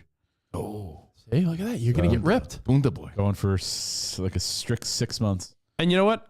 There's a guy got a we plan. work with. There's a guy we work with at Fox, Alex Teichert. He's the producer, board op for. I don't believe that guy. He's the producer and board op and DJ for The Odd Couple. They Nicest call him guy the Ryan Seacrest of anime. Yeah. Super He's nice Of guy. cosplay. He's a really good dude. I like him a lot. Really nice guy. And I don't believe him. I mean, he eats fruits and all he eats is like healthy stuff. He's like one of those guys that's like chiseled like a Tony His Moriello. theory's pretty simple. He goes, you ever see a really fat guy and ask him how he got so fat? And he told you because he couldn't stop eating watermelons and pineapples and Yeah. fruit. This You guy's ever see a fat guy tell you he got fat from eating fruit? He's right. It's not even I've that. never met a fat guy. Because people will say, well, there's a lot of sugar in fruit. And he goes, you're never going to see a fat person that only eats fruits and vegetables and like lean meats. He goes, fruits, vegetables, and lean meats. He goes, you could eat all the fruit, vegetables you want and lean meats. He goes, But he's right. He goes, you're never going to see a fatso that's like, well, you know how I got fat? All that damn strawberries and blueberries. Does he eat anything though besides that monster shake he makes every day? Yeah, I think he says he has lean meats. Okay. Yeah, but the because proof is in his physique. makes- And he's also a guy I think that had a bit of a struggle, not weight Yeah. struggle.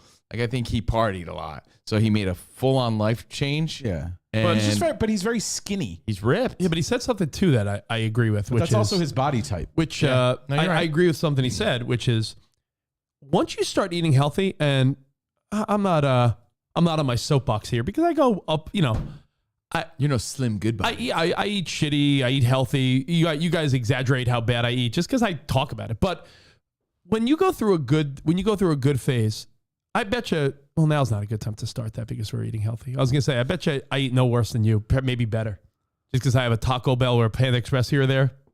That's when you're going down the block to get a fucking takeout meatballs all the time. You think that's great? Is that what you're doing? Jordan cooks every night, bro. I'm Takeout sorry to tell you meatballs? that. Every night. Where are you getting these takeout meatballs? Yeah.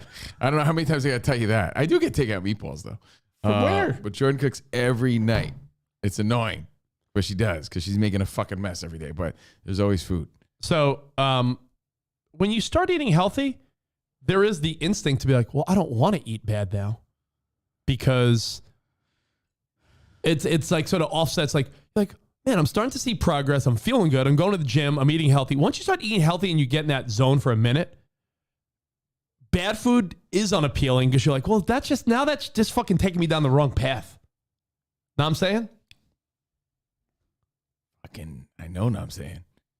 Hey, motherfucker takes out meatballs. I do take out meatballs. So there you go. So Tony- pretend. Let's see. We should. I wonder if there's a before and after for Sarah with her Bunda pictures. I mean, you better get the fucking tripod out.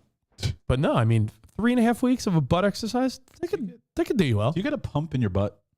Probably, right? If you got a pump in like your arms, you probably got a pump in your butt. Of course, yeah. Yeah, that's like why like a glute pump. When girls Glute pump? do their like before and after sure. pictures, same thing. The same way if you did bench press, pec deck, and incline bench, I've pumped some glutes, but Dude. I've never had a glute pump. if you took a picture of your shirt off and then did pec deck, bench press, and incline, you'd look like two different people. Mm-hmm. Yeah, same That- with your ass yeah. muscles. Yeah, all my daily swallows are taken with a pump. You know, does Yeah, everyone know like that? I was gonna say, Spot doesn't go to the gym, take a picture, then work out. Spot goes to the gym, works out, then takes a picture. Ta-da! I'm looking forward to getting back into it.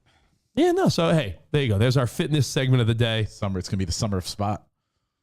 Just to imagine all the bad food in your Hot spot house summer. is hot Hot or spot has summer. lava on it. Hot spot summer. Wet, bro. hot spot summer. Wet spot American summer. Bunda summer. You get in good habits, you could stay in them. That's the truth.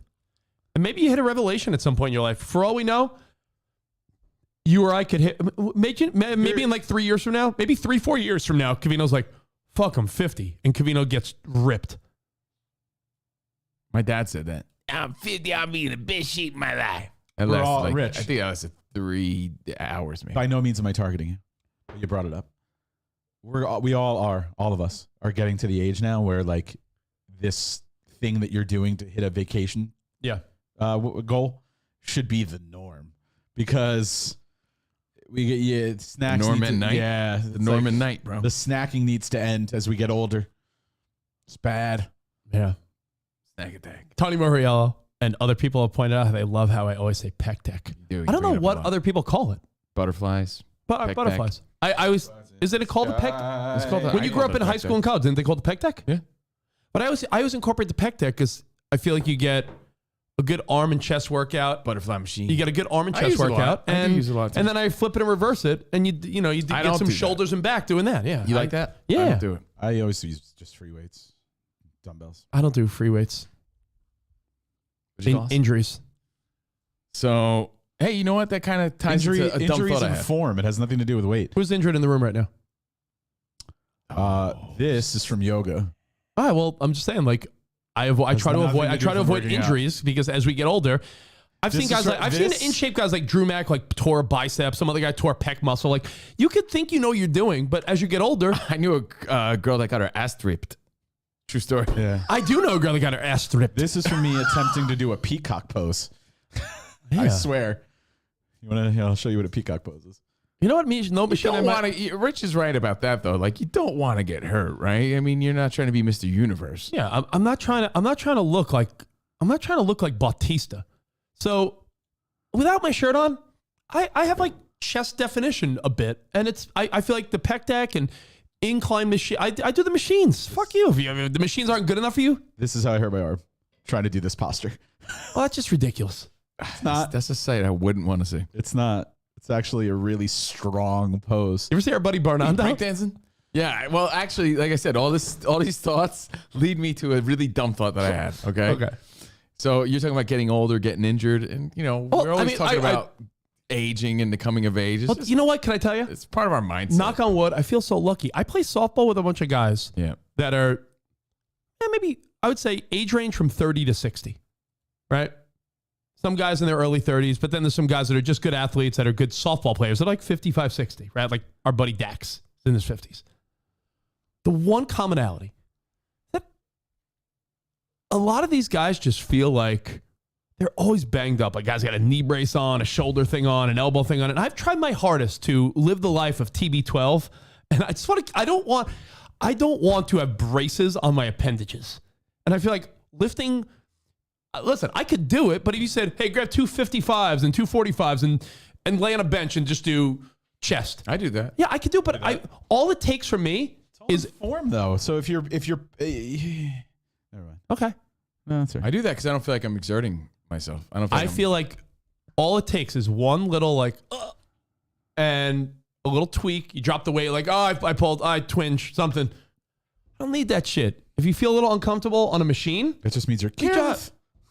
and then I'm careless, spot. I think if you're pushing up 75s and you're pushing it, then there's a good chance. I that lift you fucking lift do that. I lift If you're, light like, because I'm not lifting trying to. I'm not, moderately, like 55. what do you want to look like with your shirt off? Do you want to look bulky or do you want to look like just trim and like you want a muscle tone? When I do that, I tend to eat. I'll more use too, like so it's not good. Do you want to look like a beefcake or do you want to look like a guy that just looks good with his shirt off? What's your goal at 40 something? Do you really want to be like fucking Bautista or the Dwayne the Rock Johnson? Do you really want to be like beefy? No one's ever. I have a good size arms. I have a good size. Like I feel good. I don't need to be doing big heavy free weights. You got 22-inch pythons though. I don't want 22 inch. You want to be like cut? I want to be cut. And Yeah, that but requires a lot of lifting. That's muscle building. Like the people that are like jacked and juiced. Everybody has different goals. They're probably juiced and body types, and B are doing a different type of workout than any of us are doing. But like the basic all the shit with the whatever. That's just like building like nice base of muscle and like looking tight and cut. I mean, cut is all in diet too. I just want to cut. Lower weight, more reps. That's what I do. I just want to look good with my shirt off. All right. Well, I want to look good. I'll quote Kevin Spacey in American Beauty. I just want to look good naked. That's it. As Jim Jeffrey said, 99% of us look in the mirror after we get out of the shower and go, There was a fucking mirror when we were in Arizona. We stayed at this place called the Foundry. Made me feel better. It was a flattering mirror, I thought. And no, there was a mirror in the shower. Yes, I thought it was flattering. That shit was I loved it. I whack. look great in that. I want to see myself showering in the mirror. Like, I look pretty good. You know why, Spot? It was I think it was like a tan. It was a tinted mirror. It was a little tanner. And maybe it was slimming, but it wasn't a bad mirror. It was weird. Like you're watching yourself shower. But I get it if you're with somebody else because there was a nice little bench, a little knobber bench, a little knobby seat. It's too cold to sit on. But yeah, but if you were in the shower with another woman, you could see the streaks in the mirror. Otherwise, you're just looking at your fucking weak ass. I know. I was hoping I could have brought someone back to the hotel room just to fuck them in front of the mirror.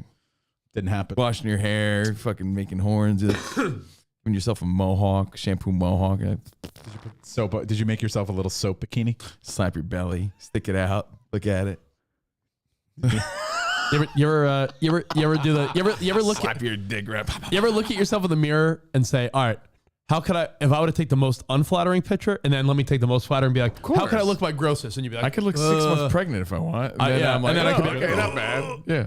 I look really good in there. I'm not going to lie. I hated it. I just didn't want to see myself. I felt good about myself in there.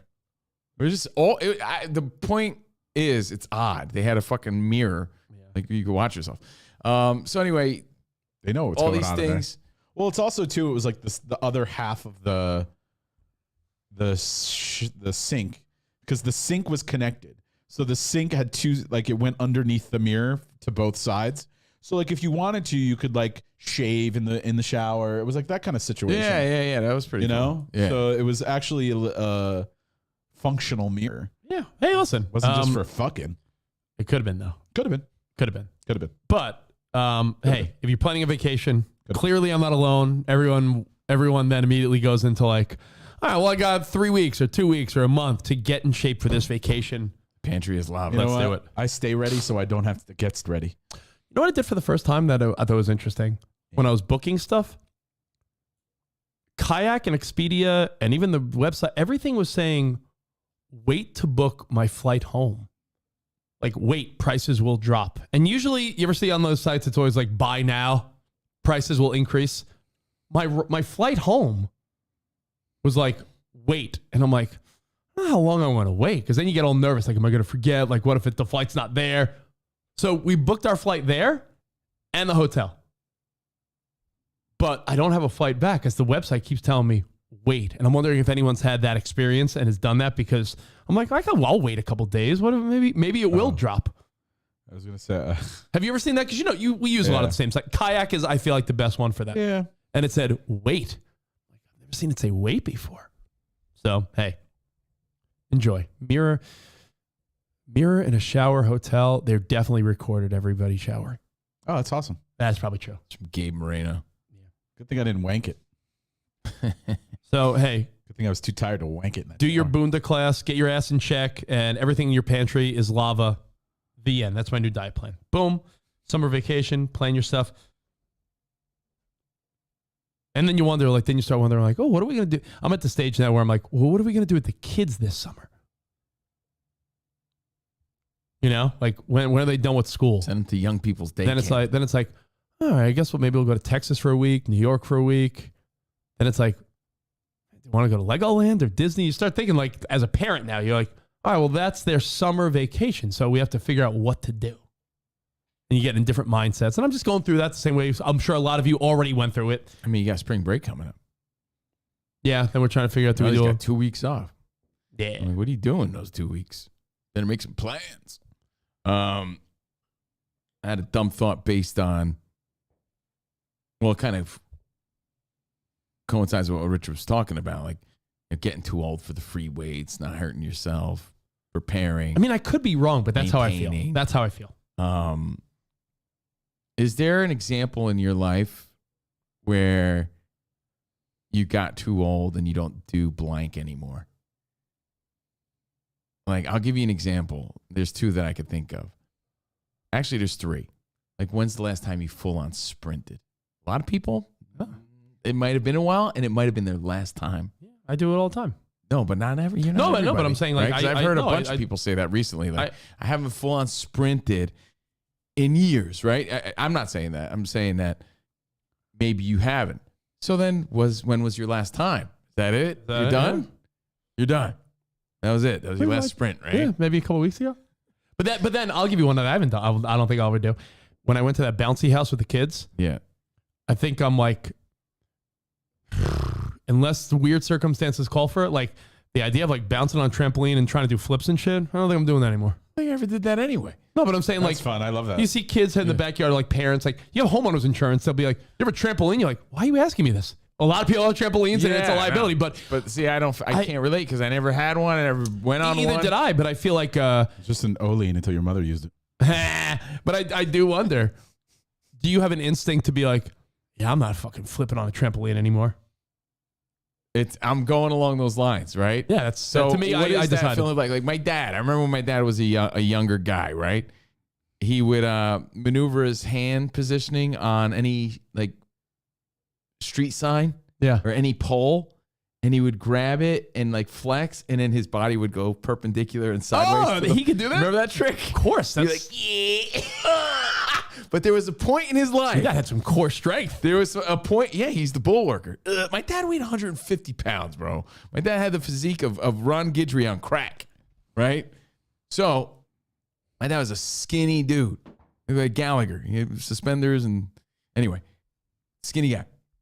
But my dad used to do. You know what I'm talking about? That's why I feel like you don't know what I'm talking about. Yeah, no, I know. Well, what's that called? Is it called something? It's like almost like a little circus trick. Yeah, almost like a parkour type of thing. Like a Cirque du like an Soleil acrobatic. kind of thing. Yeah, But the point is, there was a point in his life and a point in time where it was the last time he did it. it's a great question. Right? It's the last time he did it. No fucking way you can do that now. No. Right? My buddy Barnando, we used to see, like, when I felt like it made more sense, we used to fucking get high all the time, right? In our 20s, maybe even our early 30s. And, he would do tripods, and we'd be like, Barry, do a tripod. Do tripods, Oh my bro. god, that's so funny. And we'd be fucking cracking up, me and my friends, and he would be like all hyped up, and he would, be dancing around, and then he would start to do handstands. It's so funny. While we were just like high, watching him try to do handstands or headstands, like on his head. Like, do a tripod, bro. Do a tripod, and he would do tripods all the time and kick his feet out. We would fucking That's funny as hell. But we would be dying, me and my friends, because all he core would be strength. willing to do it, right? And we would just laugh at him doing it, right? And he would do it all the time. When I tell you all the time, all the fucking time, he would do it.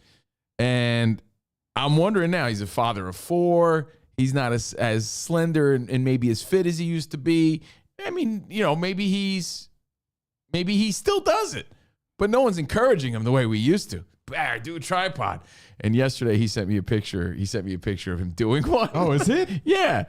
And it's not. No, it's not. This is like an old picture. Oh, I thought this was like from yesterday. No, it's an old picture that like his brother sent me, Mark, or Pallone sent me.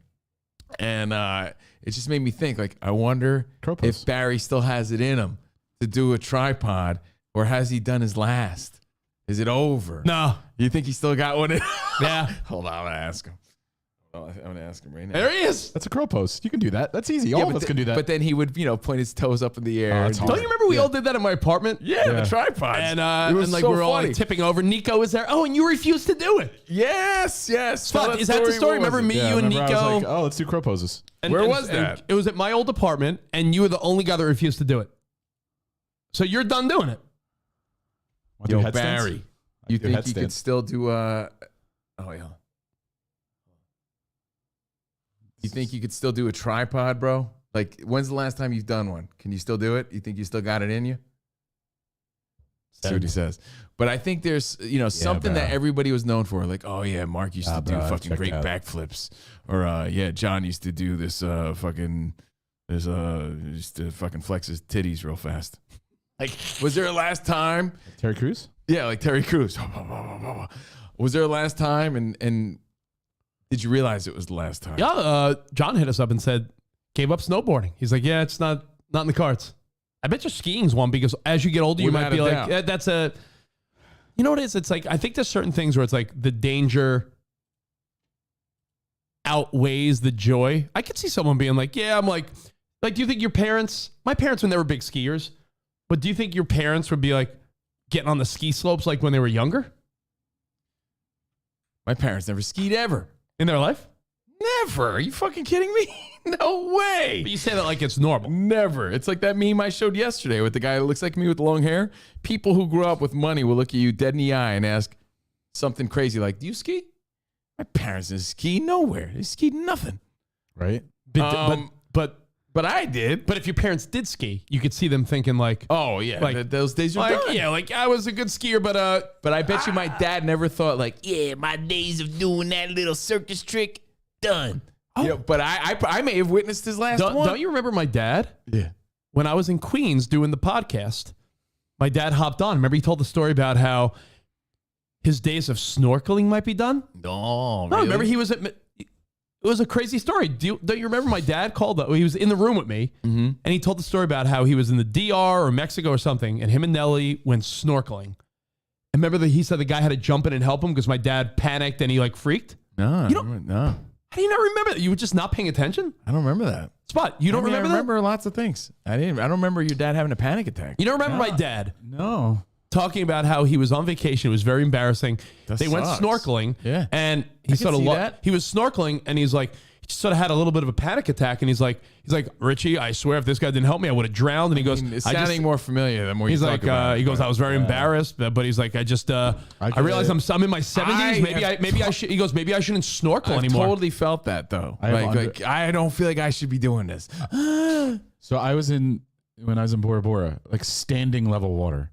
You just go underneath and you look at these little tiny reefs that are around the little, the above water huts. Yeah. And even there, like I was getting anxiety, like drifting too close to the reefs, like seeing the fish, seeing the little like reef vaginas that open up like this. It's like I don't think I'm off. I don't think I'm off these things. You know what? It gives me anxiety. I can't imagine going in deep water. There's something that everybody's known for. Like, yo, fucking Andrew used to pop mean wheelies on his dirt bike. Guess what? You did one. That was your last one. But my dad's a perfect example. He went snorkeling. Yeah. Had a freak out moment. And he's like, I've been snorkeling my whole adult life on vacations. You go to an island, and what's the number one easy excursion to do? Snorkeling, right?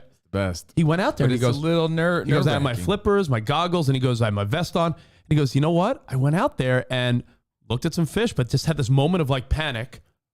I freaked out. You look up and everyone's he's like, the guy had to come get me. I was embarrassed, and he goes, maybe I'm just done snorkeling. Yeah. He goes, I'm 71. I mean, maybe I'm done snorkeling. And I'm like, you know what? I don't, Got a Barnando update. He was the tripod master. He goes, of course I can, bro. Of course you can. Of course I can. I could do the tripod, the bipod, handstands, headstands, LOL. Probably like a week ago I did one. I randomly do them for the kids. See, yeah. So he's still doing it. He's still in the game. You know how you always say, but I'm telling you, there's something that you do. Maybe it's a little fucking, I don't know, a little flexi trick or a little fucking flippy do or a little something. And, it's like Sarah doing the cartwhile. Oh, I sent Spot the video. Oh, okay. I sent Spot the video and our Covino and Rich email. When's the last time she'd done one before that? So, while Spot cues that up, I was in New Braunfels at the river.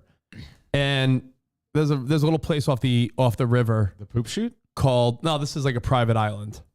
They call it the island. Like you have to live in the area to have access to this island. We go there every year for barbecues and hangs. It's a cool little CD Fest? It's in Texas, Spot. It's off the river. And it's all clear like river water. There's a diving board. And then there's the high dive. Diving board. And the kids go off the diving board into the river. Right? Mm-hmm. It's a part of the river where it's not moving. It's sort of like still. And my nieces were like, we're going on the diving board. You want to come, Uncle Rich? And I was like, huh. Yeah, I will. And they're like, all right, we're going to do a flip off the high one. And I did, but I'll tell you, when I was up there, and they're like, can you do a flip? I'm like, can I do a flip? I'm thinking like, my childhood was spent at the community pool doing flips and cannonballs and can openers and flippy dips off the diving board. That was what you would wait. Lindy's, bro. Triple Lindy's. So I went on the high dive and I did a flip, but I'll tell you what, my niece and nephew were the only reason I did it because I didn't want to look like a fucking pussy uncle. Yeah. But if they weren't there, I would have been like, Yeah, I don't think Uncle Rich is doing a high dive. But I did it, and it was, Rich did the triple Lindy just to show him up. Yeah. So I don't know what that is for me. Like, here's what I think. And I think, like, have I played my last aggressive game of one-on-one against my brother? He's 30 now. Good. I carry Ben on my shoulders every day, and I wonder when he's a little older, or Emmy's older, will I ever have someone on my shoulders again? Maybe a grandkid if I'm like old and, still nimble enough if I. But I'll answer my question. I still think I can, right? So I guess that's part of the fun. It's thinking you can, right? Like my dad's probably at home listening, like, I gotta still do that shit, but he can't. There's no fucking way. So there will be something that you were known for that you did, like Barry and his tripod. Because I saw that picture yesterday. That shit made me laugh. And I was like, I wonder if he could still do that shit. Yeah, I went on the end of the diving board, reading the feedback. I went on the end of that. When you walk up and like you jump over one foot and then you spring with both feet, like, your typical like boing. Even doing that, I was like, I slip and crack my head. Like you just start thinking a different way. Yeah. Think about when you're a kid. Well, you're reckless, yeah. You're reckless and you don't care. A little reckless. I was never that. See, that's the thing. You think I'm this guy, right? I was never really ever in my life that reckless. So when will Rich have played? I was more reckless. When will Rich have played his last softball game? There's 80, one guy that plays with us. Your mindset has changed on it though. Yeah, I'm sort of off it. Only because I'm just having more fun on the weekend mornings, like with my kids and stuff. But I'll still play. I'm still playing. I'm still going to play every week once the season starts up again, but I'm not going to play multiple times a week the way I was. I went a little overboard. I enjoyed it. And that's the answer. Someone was asking, like, when do I sprint? You play baseball or softball. Like, if you get a line drive in the gap, I'm running as fast as I can to leg out a double. That's I've heard a lot of people say that. Yeah, no, I still sprint. I'm still pretty fast, I think, for a 43-year-old guy. I think I'm pretty quick. And I think I could play softball till I'm 70, 80. Who knows? There's senior leagues out here that I know guys playing every Wednesday. Some of my buddies, you have to be 50-something to play in the senior leagues. And a couple guys like, there's like 70, 80-year-old guys that get out of the house and they're still active. Like, why wouldn't you want to be that guy? There's probably guys that are like, when's my final time hunting? When's my final time fishing? I've definitely done my last, what is it called? Roundup? What's it called? What? Like when you do like a half a flip kind of. Oh, yeah. What's it called? Tumblesault? No. It's called some round somersault. Yeah. Well, I'll only play this. I'll only play this for you because I'll only play this for you because I thought it was funny. And Roundabout. And I'm sure Sarah's not too embarrassed, being that she looks hot and she's going to her Bunda class. How's her Bunda? But Sarah was. Oh, is this the before? Yeah, Sarah was a collegiate cheerleader. Sarah won like the state championship in cheerleading. She was on the All Texas. Like Sarah's high school and college years were very ingrained in cheering, dance teams, and like exercise. So my wife in her 20s was probably one of the most nimble people ever. Think about it. She's on ESPN when they do those cheer contests. So Sarah's whole youth was cheerleading. That was her thing. She loved it. Watch this video of Sarah doing a somersault with Emmy. It's a cartwheel. Oh, wait, hold on. Sarah, come here. Hold on. It's a cartwheel. And I was talking about a round off. A cartwheel. I've definitely done my last round off in life. Or my Sarah. He's Why am I showing this shit? everybody. It's funny. It's not bad. You can watch with us. That's fine. It really is. Sarah, is this your last one, you think? No, because now the Bunda class is getting her fired up. I'm gonna do more now. I remember, I used to do back handsprings randomly and just up until 30, and then just went away. Yeah. So, Sarah, can we show the video? I'm just gonna say this: it's mainly the lack of stretching, and I learned that maybe I should also do I need to stretch. You need to stretch. Come to my yoga class. Send Covino's chair while he's waiting. Come to my yoga class. We'll watch your cartwheel because Emmy's like, Mom, do a cartwheel. And at least I did it. You did it. Come to my yoga class and I'll stretch you out, sir. All right. Let's see Sarah's cartwheel. I'm like warming up. Mommy's gonna do a cartwheel. I was worried about my back. All right, do it. Yeah. Here it goes. But it feels weird.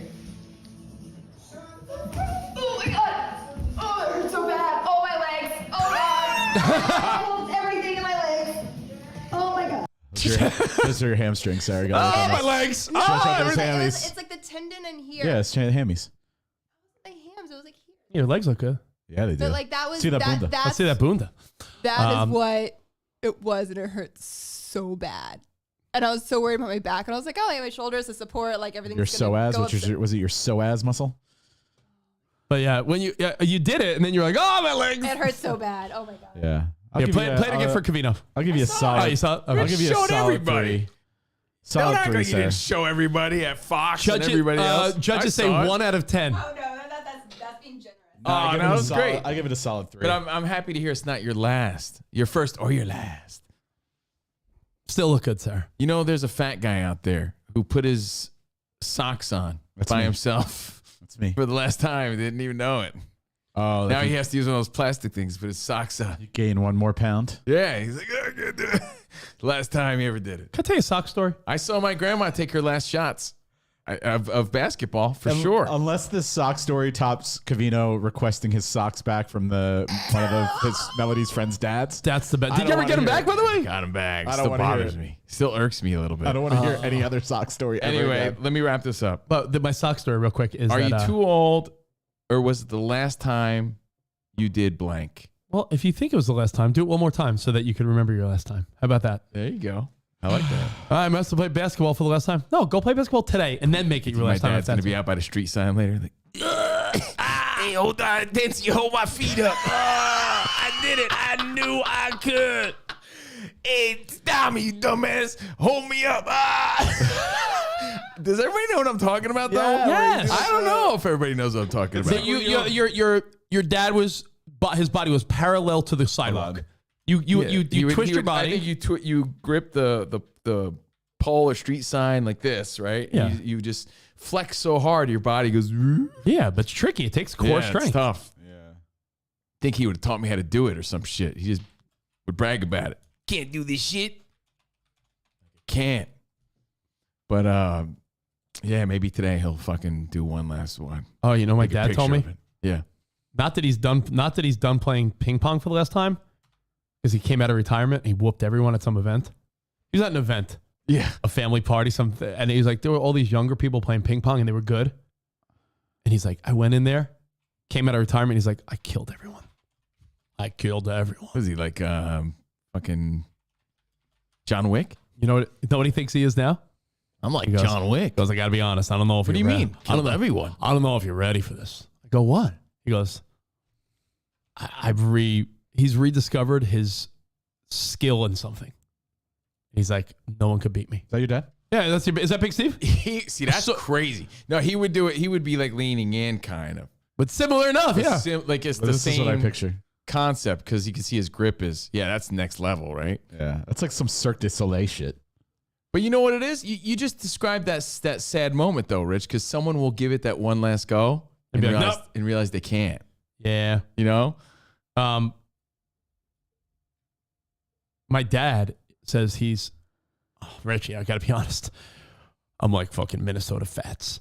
He started playing pool. Nice. Oh, And he's like, I'm pretty unbeatable. He feels he's like his pool game right now fuck. is unbeatable. He's like, Really? he's like, Eighth ball, corner pocket. I don't know if it's ping pong bounced level yet, but off 3 bumpers. well, you know my dad's deal. You know my dad. Just to paint the picture, when I knows talk about the my dad's. If you call my dad on the weekend, my dad's very routine. My dad will have dinner at the same time on Saturday night. Tina Wesley, bro. He starts the cocktails at a certain time. He'll smoke his joint at a certain time. And my dad, every weekend, him and his wife just put music on and they laugh together and they play ping pong, darts, pool. They chit chat. Like they just go down in the basement at his bar and him and his wife just love it up. They live it up. And I got to admire how like he consistently has not stopped his quote weekend partying. And That's pretty amazing. yeah, it's pretty wild when I think about it. But yeah. That's great. Oh, I'm like Minnesota Fats. So Socks. what have you done? Oh, my socks. Sock story. I ordered like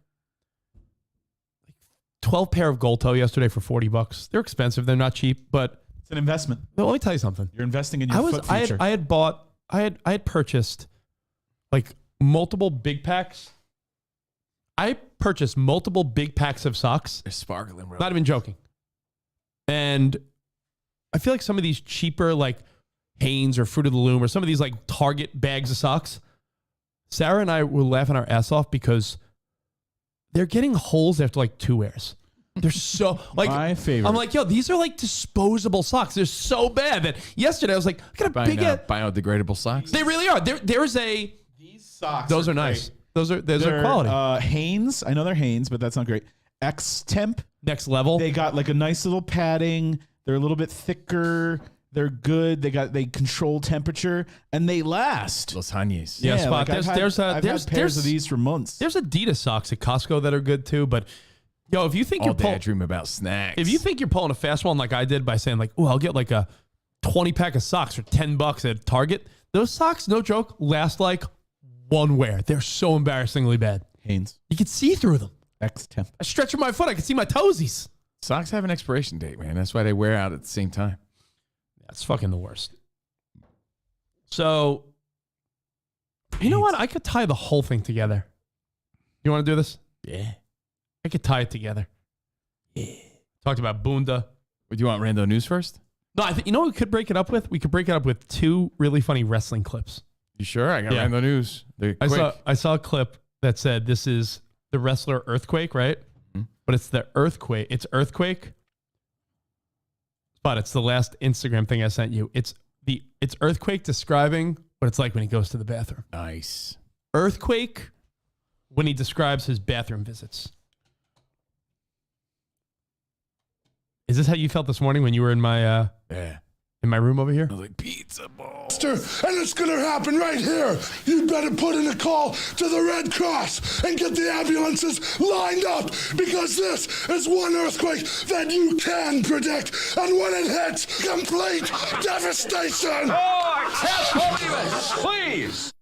There's gonna be a disaster, and it's gonna happen right here. You better put in a call I saw a to really the funny Red video Cross the other day. and It get was, the ambulances lined up. It was, Shine by Collective Soul.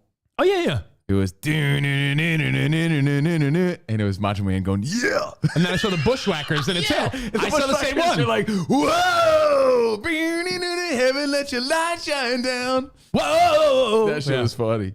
And Spot, I took your advice, Spot. That's a rare. I know you think I don't, but I took Spot's advice, and I'll send it to you. I took your advice, Spot. I'll send it to CNR's text message. You know how the other day when Covino wasn't here, we had a deep talk about therapy and talked about it more when Covino was here? Yeah. Therapy's been an underlying conversation. Like, does everyone need therapy? Is it for some? Is it for everyone? Is it underrated, overrated? I thought about it, and did you see that Macho Man Randy Savage, who you would think would you say the late great Macho Man was probably one of the more macho man's men? Yeah. It's fucking Macho Man. Oh, is this the clip when he talks about? Yeah, he went to a therapist. Oh, wait. I saw a clip about when he was saying it's okay to cry or something like that. No, I saw that one too. But that's a really great one. Because we talked about who goes to therapists. I was unaware that Macho Man Randy Savage had gone to a therapist and a psychologist, I believe. Any kind of treatment, any kind of psychological help, behavioral help? Yes, I did. I saw a woman psychiatrist, and she said I was OCD, one cool dude, and she understands the way I think right now, and everything's cool, everything's copacetic, everybody's happy, and I'm happy too. I went to a therapist and they said the same thing. The girl said, she goes, "You are OCD," and I go, "Oh yeah, what does that mean?" She goes, "One cool dude." Yeah, that's what I meant before when I was talking about cleaning up. Spot. Yeah? Huh? It's funny. Macho Man at the therapist? Oh, you know what? Before Rich, one cool dude. Before Rich ties it all together, write it down because you're gonna forget. Oh, you got it right here. I got it right Give here. me a little rando news. Cause I'll make it quick. I'll make it snappy. I'm sorry. I'm quick and still snappy. laughing so hard from. Yeah, this is. Oh yeah, she said I had OCD, and When I was like, Rich's "What's that?" She's edibles like, "You're hit. one cool When the dude." You don't edible- think one cool dude's funny? Then fuck you guys. I like that one. When the edibles hit. But it was funnier when Hey, the you know what? edibles hit. Maybe it was funnier when the edibles hit. When the edibles hit. It's rando news. Edibles. Rando news. Edibles. All right, so Yeah. very rando. One cool dude. OCD. No. Dude, The you got, brat. you got OCD? Yeah, one cool dude syndrome. OCD, one cool dude. This show is OCD, one cool dude. And one guy who's taking Gunda classes. Start today. Gunda. The Brat. You guys remember The Brat? Most famous for her 1994 Funkdafied album. The Brat. The Brat, 94. You haven't heard that shit since 94. The Brat. She's pregnant at 48. That's not real. Oh, that's awesome. Good for her. It's been quite a journey, Yeah. is the story. And she's pregnant with her wife. Her wife, Jessica Judy Dupart. So anyway, just throwing it out there. Never too late, as 3 days Grace says.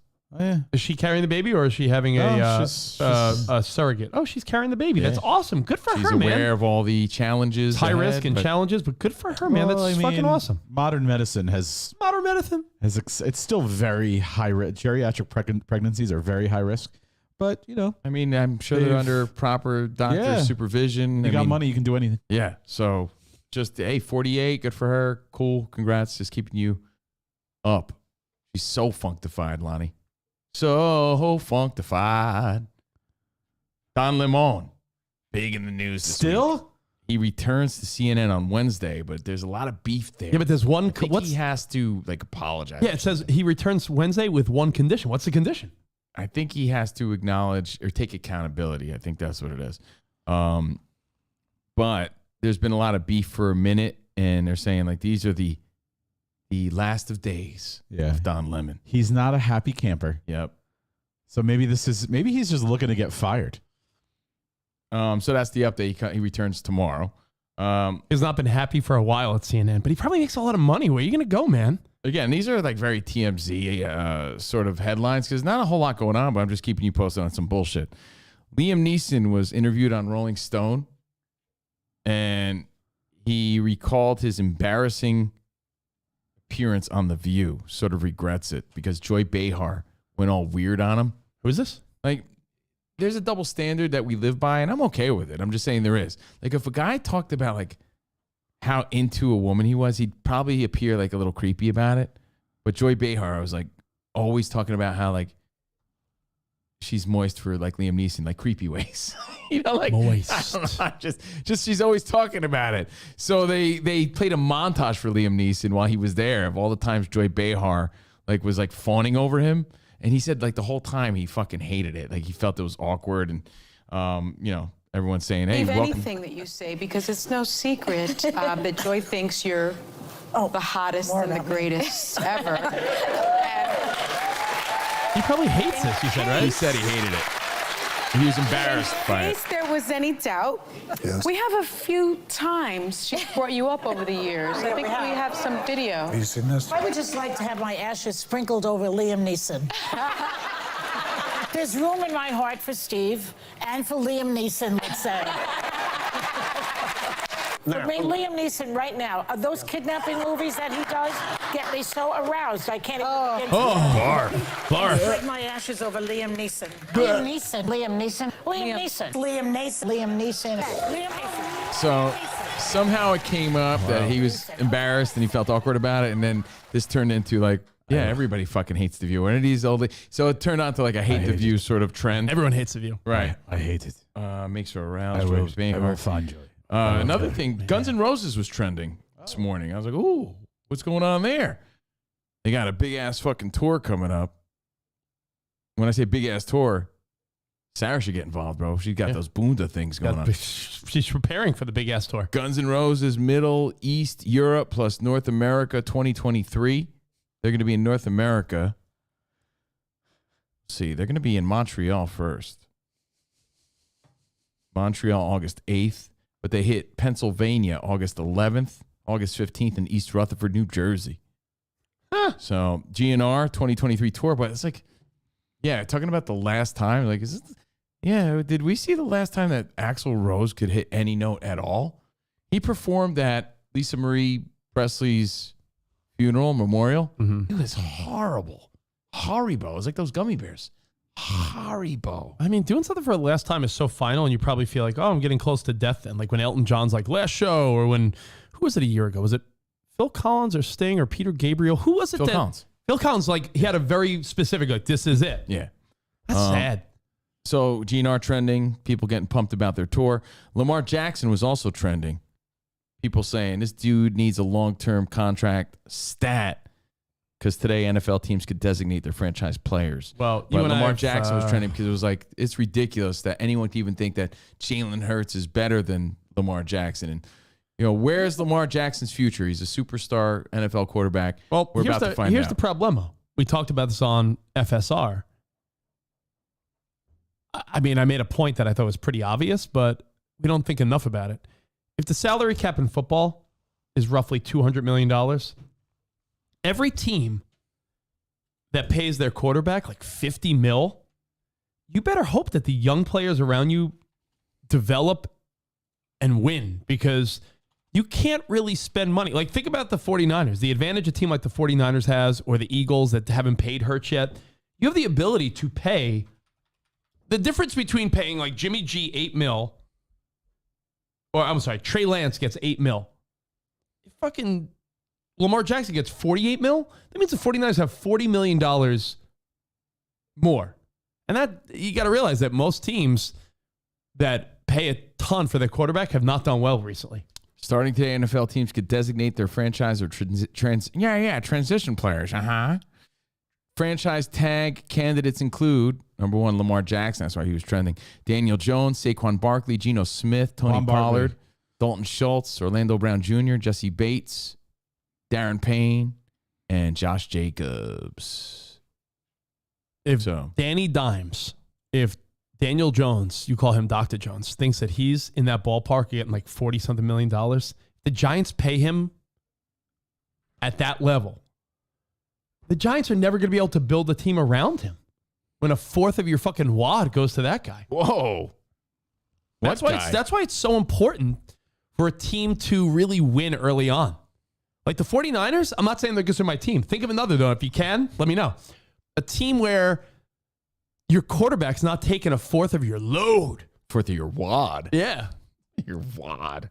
Well, think about it. Name another team where the quarterback on a good team, the quarterback takes up usually a lot of your juice. Yeah. Juicy. So those are your rando updates of the day. And a few shout outs real quick before Rich ties it all together. Shout outs to give. I'll tie it all together. Well, you know what? I got one thing to tie together in the news, and Spot might be interested. Okay. You were saying trans. Yeah, trans. Transition players. Trans. J.K. Rowling, creator of Harry Potter. Yeah, she's known. Yeah. She's known to like not be pals with the trans community. Yeah, And her answer is, like, I don't give a shit. I'm not worried about that. You know why? I'm the richest woman in the world. When I have my money and I have my fame, and when I die, I'll be 6 feet under and dead. So what do I care what you think? And you know what she's going to be remembered for? Harry Potter. Yeah. I mean, yes, her views on. Yeah. If she's like, if she doesn't really warm up to the trans community, she's like, yeah, I'm not too concerned. Yeah. It has nothing to do with trans. She's, but think about it. She's like, not concerned. You know what? People hit us up all the time, and I appreciate their support, and I appreciate your support, obviously, right? But sometimes I realize I'm reading people's drunken stupors about me. Yeah, you have to let it go. And I'm like, you know what? Fuck it. No, but I'll just block people now. Like, I'm like, yeah. That's what I do. You know why, though? Because why am I subjecting myself to your drunken stupor? Like, your criticisms about me while you're drunk or high or, like, why do I got to subject myself to that? Your opinions of me when you're under the influence.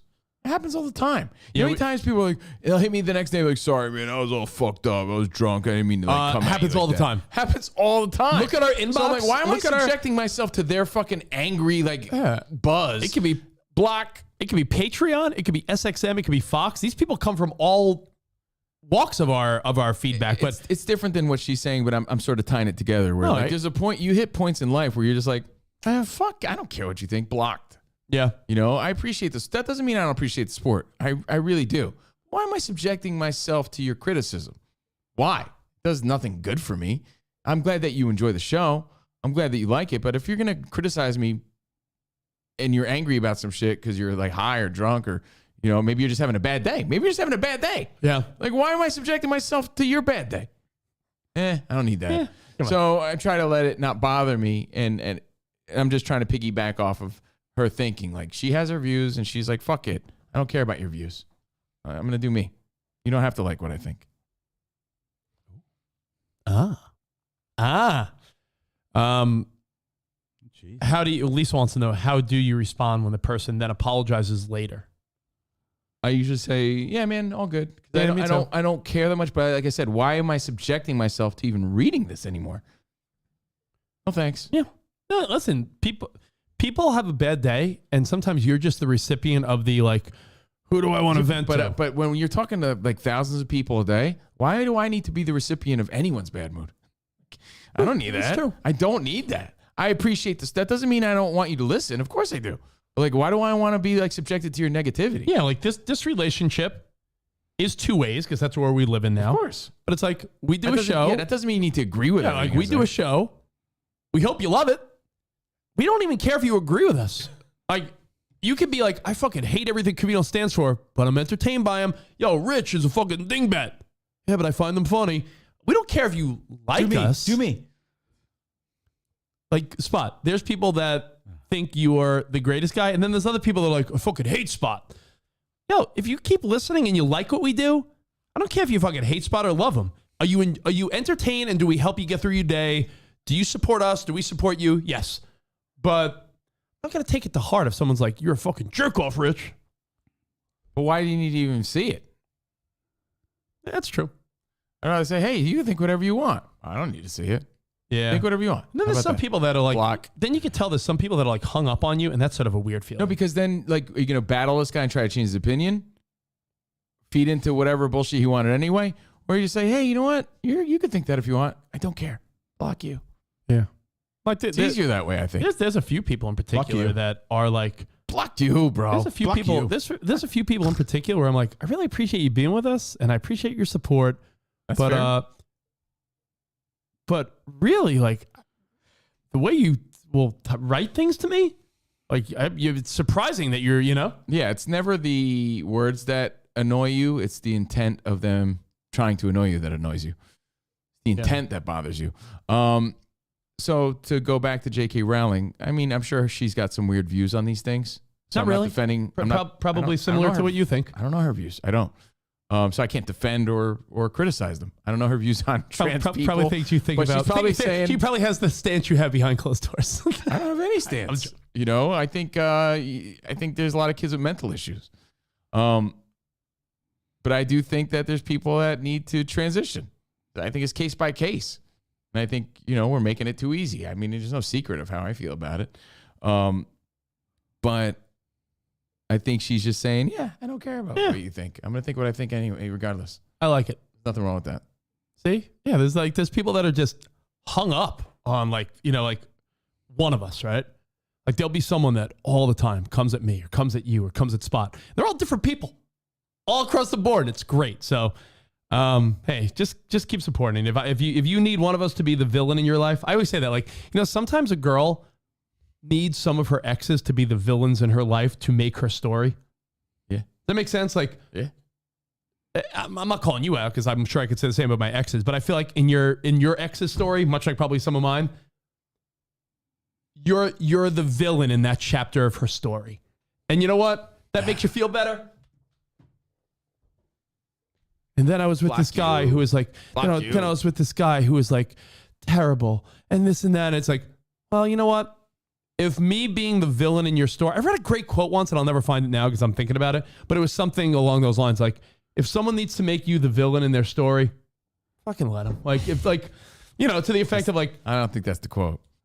But it's along those lines though. It's like if someone, like if for mental health, or if someone needs to make you the villain in their story, like, what are you going to fight it? You're the villain in their story. If one of your exes is like, and then he did this to me and he's the worst guy. And then I found true love with fucking John. If her story, if you're the, think of every movie you watch and every time there's a couple and everything's going well, what do you know is going to happen? They're going to have some hang up and at the end they're going to get over it, right? Like, wow, everything's going well. What could possibly go wrong? If their story needs a fucking storyline and you're the villain, go ahead. I'll be your villain. Every story needs a villain. Every story needs a villain. It's you. Right? It's not every story needs a villain. Sometimes it's you. Accept it. Don't get butthurt about it. Let's see. Yeah. I went to a therapist about it. You know what they told me? They said, you're OCD. One cool dude. That's how I look at it, right? I just, you know, you can only imagine the feedback that she gets. She's a very popular person. J.K. Rowling's the creator of Harry Potter, who's a billionaire. Yeah, she's going to be all right. She probably gets criticized all the time. And I fucking host a stupid radio show. I read a lot of sideways things about me. I'm like, that's your impression of me? Okay. And then if I continue to see that, then I'll just block you at this point. Yeah. No, it's I was someone said to me, how do you categorize your day between Patreon and Fox and SXM and this and that? I'm like, they're all very different, right? Like, we may have the most genuine laughs here because it's very light and it's our podcast and we appreciate you guys. But this is also the most frustrating part of my day. Yeah. Like Fox. I know what you mean. Like Fox, to me, we're paid to do a job and we're good at it. SXM, paid to do a job, we're good at it. Here, it's also like the game of like, while we have more freedom and it's our own thing, Spot will be the first to tell you, it's like a game of customer service too. Like the other jobs, we fucking do our job and bam. This is like, do our job and then oh, we have to lick your ball sack too, huh? All right. That's why when people are like, do you love Patreon? I'm like, I like Patreon, but it's sort of like my most annoying part of the day. And I say that kindly. Annoying, not because I don't love doing it, but based on what goes along with being your own business owner, right? That's sort of what it comes down to. Yeah. Like I still enjoy doing this more than anything, shooting the shit with you guys and the feedback and all that. But trust me, it's the most real thing that we do for sure. It's of all the stuff we've done in our Not career. that anything is fake. It's just different focus. You know what annoys me too?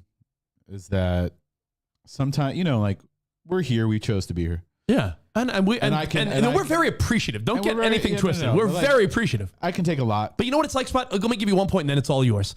You know when someone owns this one share stock in the Green Bay Packers and they're like, I'm part owner, right? Or someone that has an SXM portfolio and they're like, I'm sort of like your boss. I'm technically your boss. It's like, because you subscribe, we're grateful. It doesn't mean like I'm your fucking servant, like I'm Virgil and you're the $1 million man. I mean, come on. What are you going to say, Spotty? I was going to say, you know, this has been the way it's always been. Yeah. From the genesis of the show until now. You know, we all serve a role and we all kind of like portray that, not that we're acting, but like we have a certain view of other people. So like, you guys are the main guys. I'm here, I'm Spot, I'm on the side, I'm the goofball, let's make fun of Spot, all that kind of stuff. And, you know, we're all here and we accept it. But like what bothers me is when people think because I'm treated a certain way, then you can treat my wife that way because she's an extension of me. Oh, there's things that people say. Spot, can I give you my number one thing? It's defending you, actually. So let me tell you. People say things towards my wife, and I'm like, they would never say that about Sarah or Jordan or. No, I don't think it's that. I think what it comes down to is that there are people, right, that will say things, and I'm fascinated where, like, Spot, when you and your wife decided that you're going to have an open marriage. Yeah. Listen, if you don't think the thought crossed my mind, like, oh, I'm a little concerned, Spot's my best bud, and, you know, a lot of times open marriages don't end well, but you know what I'm going to do? I'm going to put the best foot forward and say, like, these are people I care about. I really want it to work for them. You'd be amazed how many people are like, he's doomed. It's fucking over. Like, there is a lot of, like, and Spot has to kindly be like, thanks for subscribing, though you just shit on everything. And I accept it, but, like, you also have to keep in mind, like, my wife's on the listener page. You know, she sees this stuff. So when you're mocking me, you're mocking her, and you're mocking, you know, and all that stuff. So it's like, just because you want to make fun of me, this is an extension of me, and you can't do the same thing. It's wild. But listen, again, we love doing this. We don't plan on stopping this. We love our Patreon. We want to keep growing it. You can take it. But the reality is, it is the trickiest thing of our day to navigate as far as the business model.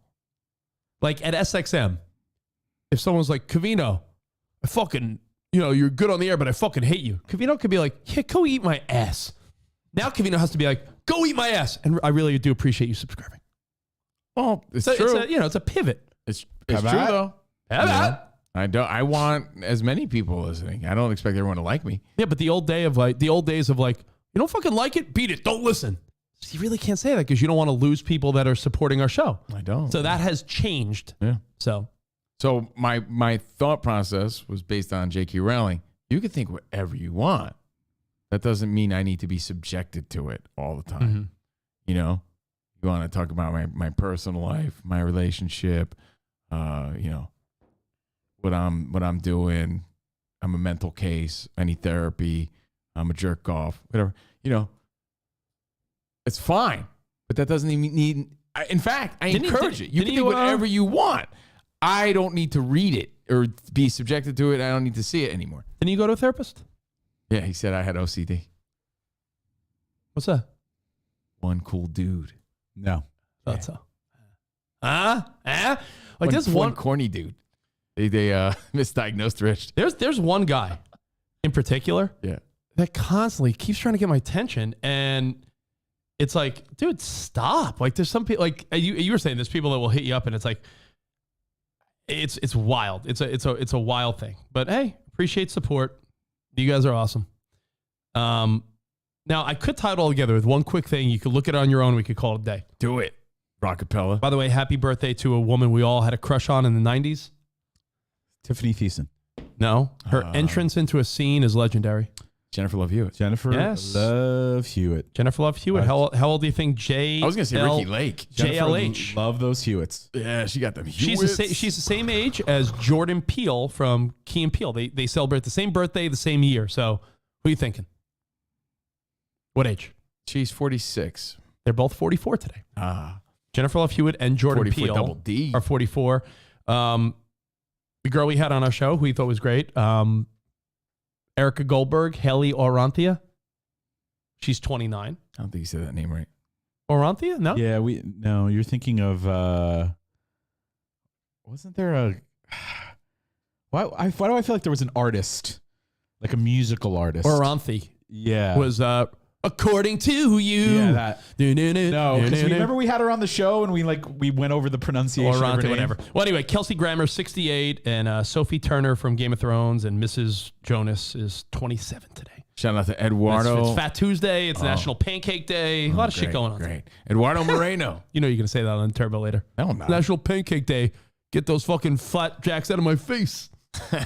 Maybe I Listen will. tonight. You'll hear that. Eduardo Moreno. What's up, man? Kevin Perkins. Wait, hold on. Ready? Yeah. That was Corn on Turbo. Covino chilling on a short week, right? Feels good, right? Hey, it's Tuesday, Taco Tuesday, but it's actually National Pancake Day. But you know how I feel about pancake asses. Get them out of this face. Sounds about right. Just record that. Put it on the show today. Yeah. Speaking of pancakes, Perkins. What's up, man? Kevin Perkins. Yeah. Great breakfast spot. There you go. What? Perkins. Cynthia. All the Cynthias. All the Tanyas. All the Erics. All the Matt Peabodys. What's up, Matt Peabody? What's up?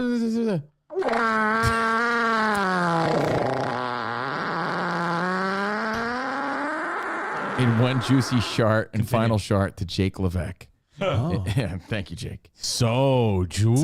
Thank you guys for your subscription. And like I said, the discussion went further and different than I wanted it to.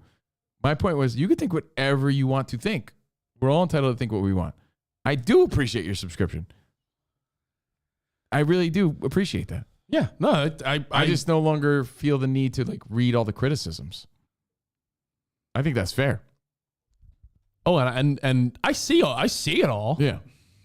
So if you think you're being all slick, some people do that slick. Some people comment nice on one platform and rude on another because they don't think you're on. People don't think I'm on Discord. People think I have a show and I don't read our Discord feedback. I see all the shit people say. I saw Spot shitting on me for months thinking I wasn't on Discord. I see all the people that are saying things. I see people saying things on Discord and then on Facebook to be like, yeah, Rich, you're awesome. Then on Discord, I'll see what they say. And I'm like, these people are fucking nice in your DMs and then they talk shit. Somewhere else. I haven't been on Discord in a while. No, but what I'm saying is I'm on to you. But it's the truth. Yeah. Yeah, I'm on to people. I just don't talk about it. That's why I like Andrew Hart. He's consistent. He's a good dude. Consistent. A couple things I want to get to tomorrow. How the world's going to end.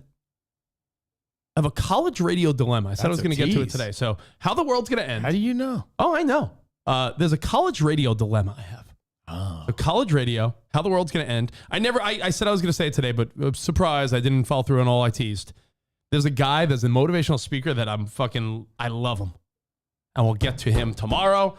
But to wrap this all up today, to wrap it all up with a little bow on it. Can you show the fucking the art of a psychopath though before you do it? Look at that. Art of a psychopath. Look at that. That's some good art right there. See? Right there? Huh? Then you wonder where Ben gets it from. Yeah. Ben? I learned it from watching you, Dad. Oh, by the way, there's my stack of chalk products that I'm trying to figure out what I want to take. Is that your chalk vitality stack? No joke. I think Rich is so chalked up lately. You know, Spot, you would think this sounds like an annoying thing to do, but I called the sales rep and I'm like, can we get on the phone with Chalk for 5 minutes? Because I have all these products and I genuinely do want to try some of them, but you can't just male vitality. You can't just give me 20 canisters of different things and be like, here you go. Yeah, I need someone. I want someone to take one of each. Yeah, but I want someone to be like, here's what I think you should do. So yeah, like if we're doing live commercials and they're paying the bills, fucking yeah, I'll give it a shot. But I need a little guidance, don't you? Chalked up, baby. So to link it all together, to tie it all together, there was an article out of Lad Bible, which is your favorite, the British version of Bro Bible. The exact ages you peak at everything through your life. Oh, Don Lemon wrote it? I'll post this article. Yes, I'll post this article, a link on our Instagram story at Covino and Rich. I mentioned this yesterday when women peak. Yeah, no, but peak at my nuts. This goes, I'll give you a couple examples. Peak at my bulge. No one's peeking at your nuts. Yeah. Like at 18. I catch bulge gazing all the time. Except dudes in the sauna. I'll give you an example. 18 is when people hit the optimum level for brain processing. There was something that's people have the ability to develop and remember cognitive things like people's names and unfamiliar things at 22. That's your sharpest age. It's all good. Yeah. However, believe it or not, Spot, you and I are both 43, right? You're 42, right? 43, there was something where I saw this and I'm like, holy shit. You forget everything. Oh, all right. Celebrities' names? Most women, get this, most women hit their peak salary at 39. And most men hit their peak salary at 48. Oh. Fuck yeah. And gone are the days of losing concentration. At 43, which is funny because that's me and Spot's age, at 43, Harvard researchers say that that's the age when you have the ability to balance life the best. Your cognitive and concentration abilities on family, work, everything. 43, Spot, you're in the fucking zone and pocket right now.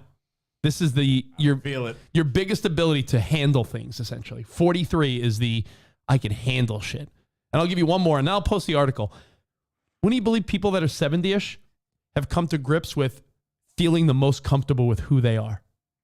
Nice. Like when you're 70, you're like, I guess you've accepted that your earlobes touch your shoulders. I'm fine with my body. I'm fine with my hair. I'm fine with my physique. I'm fine with who I am. Between your calves. But yeah, so all good. 70-ish, late 60s, early 70s is where people are the most comfortable with themselves. And it's a shame that it takes us until then to be our most comfortable selves. So it's a pretty cool article. Something to look forward to. I'll put it on our Instagram story at Covino and Rich with a little link so you can check it out. Nice, cool. Nice. All right, we'll see you guys mañana.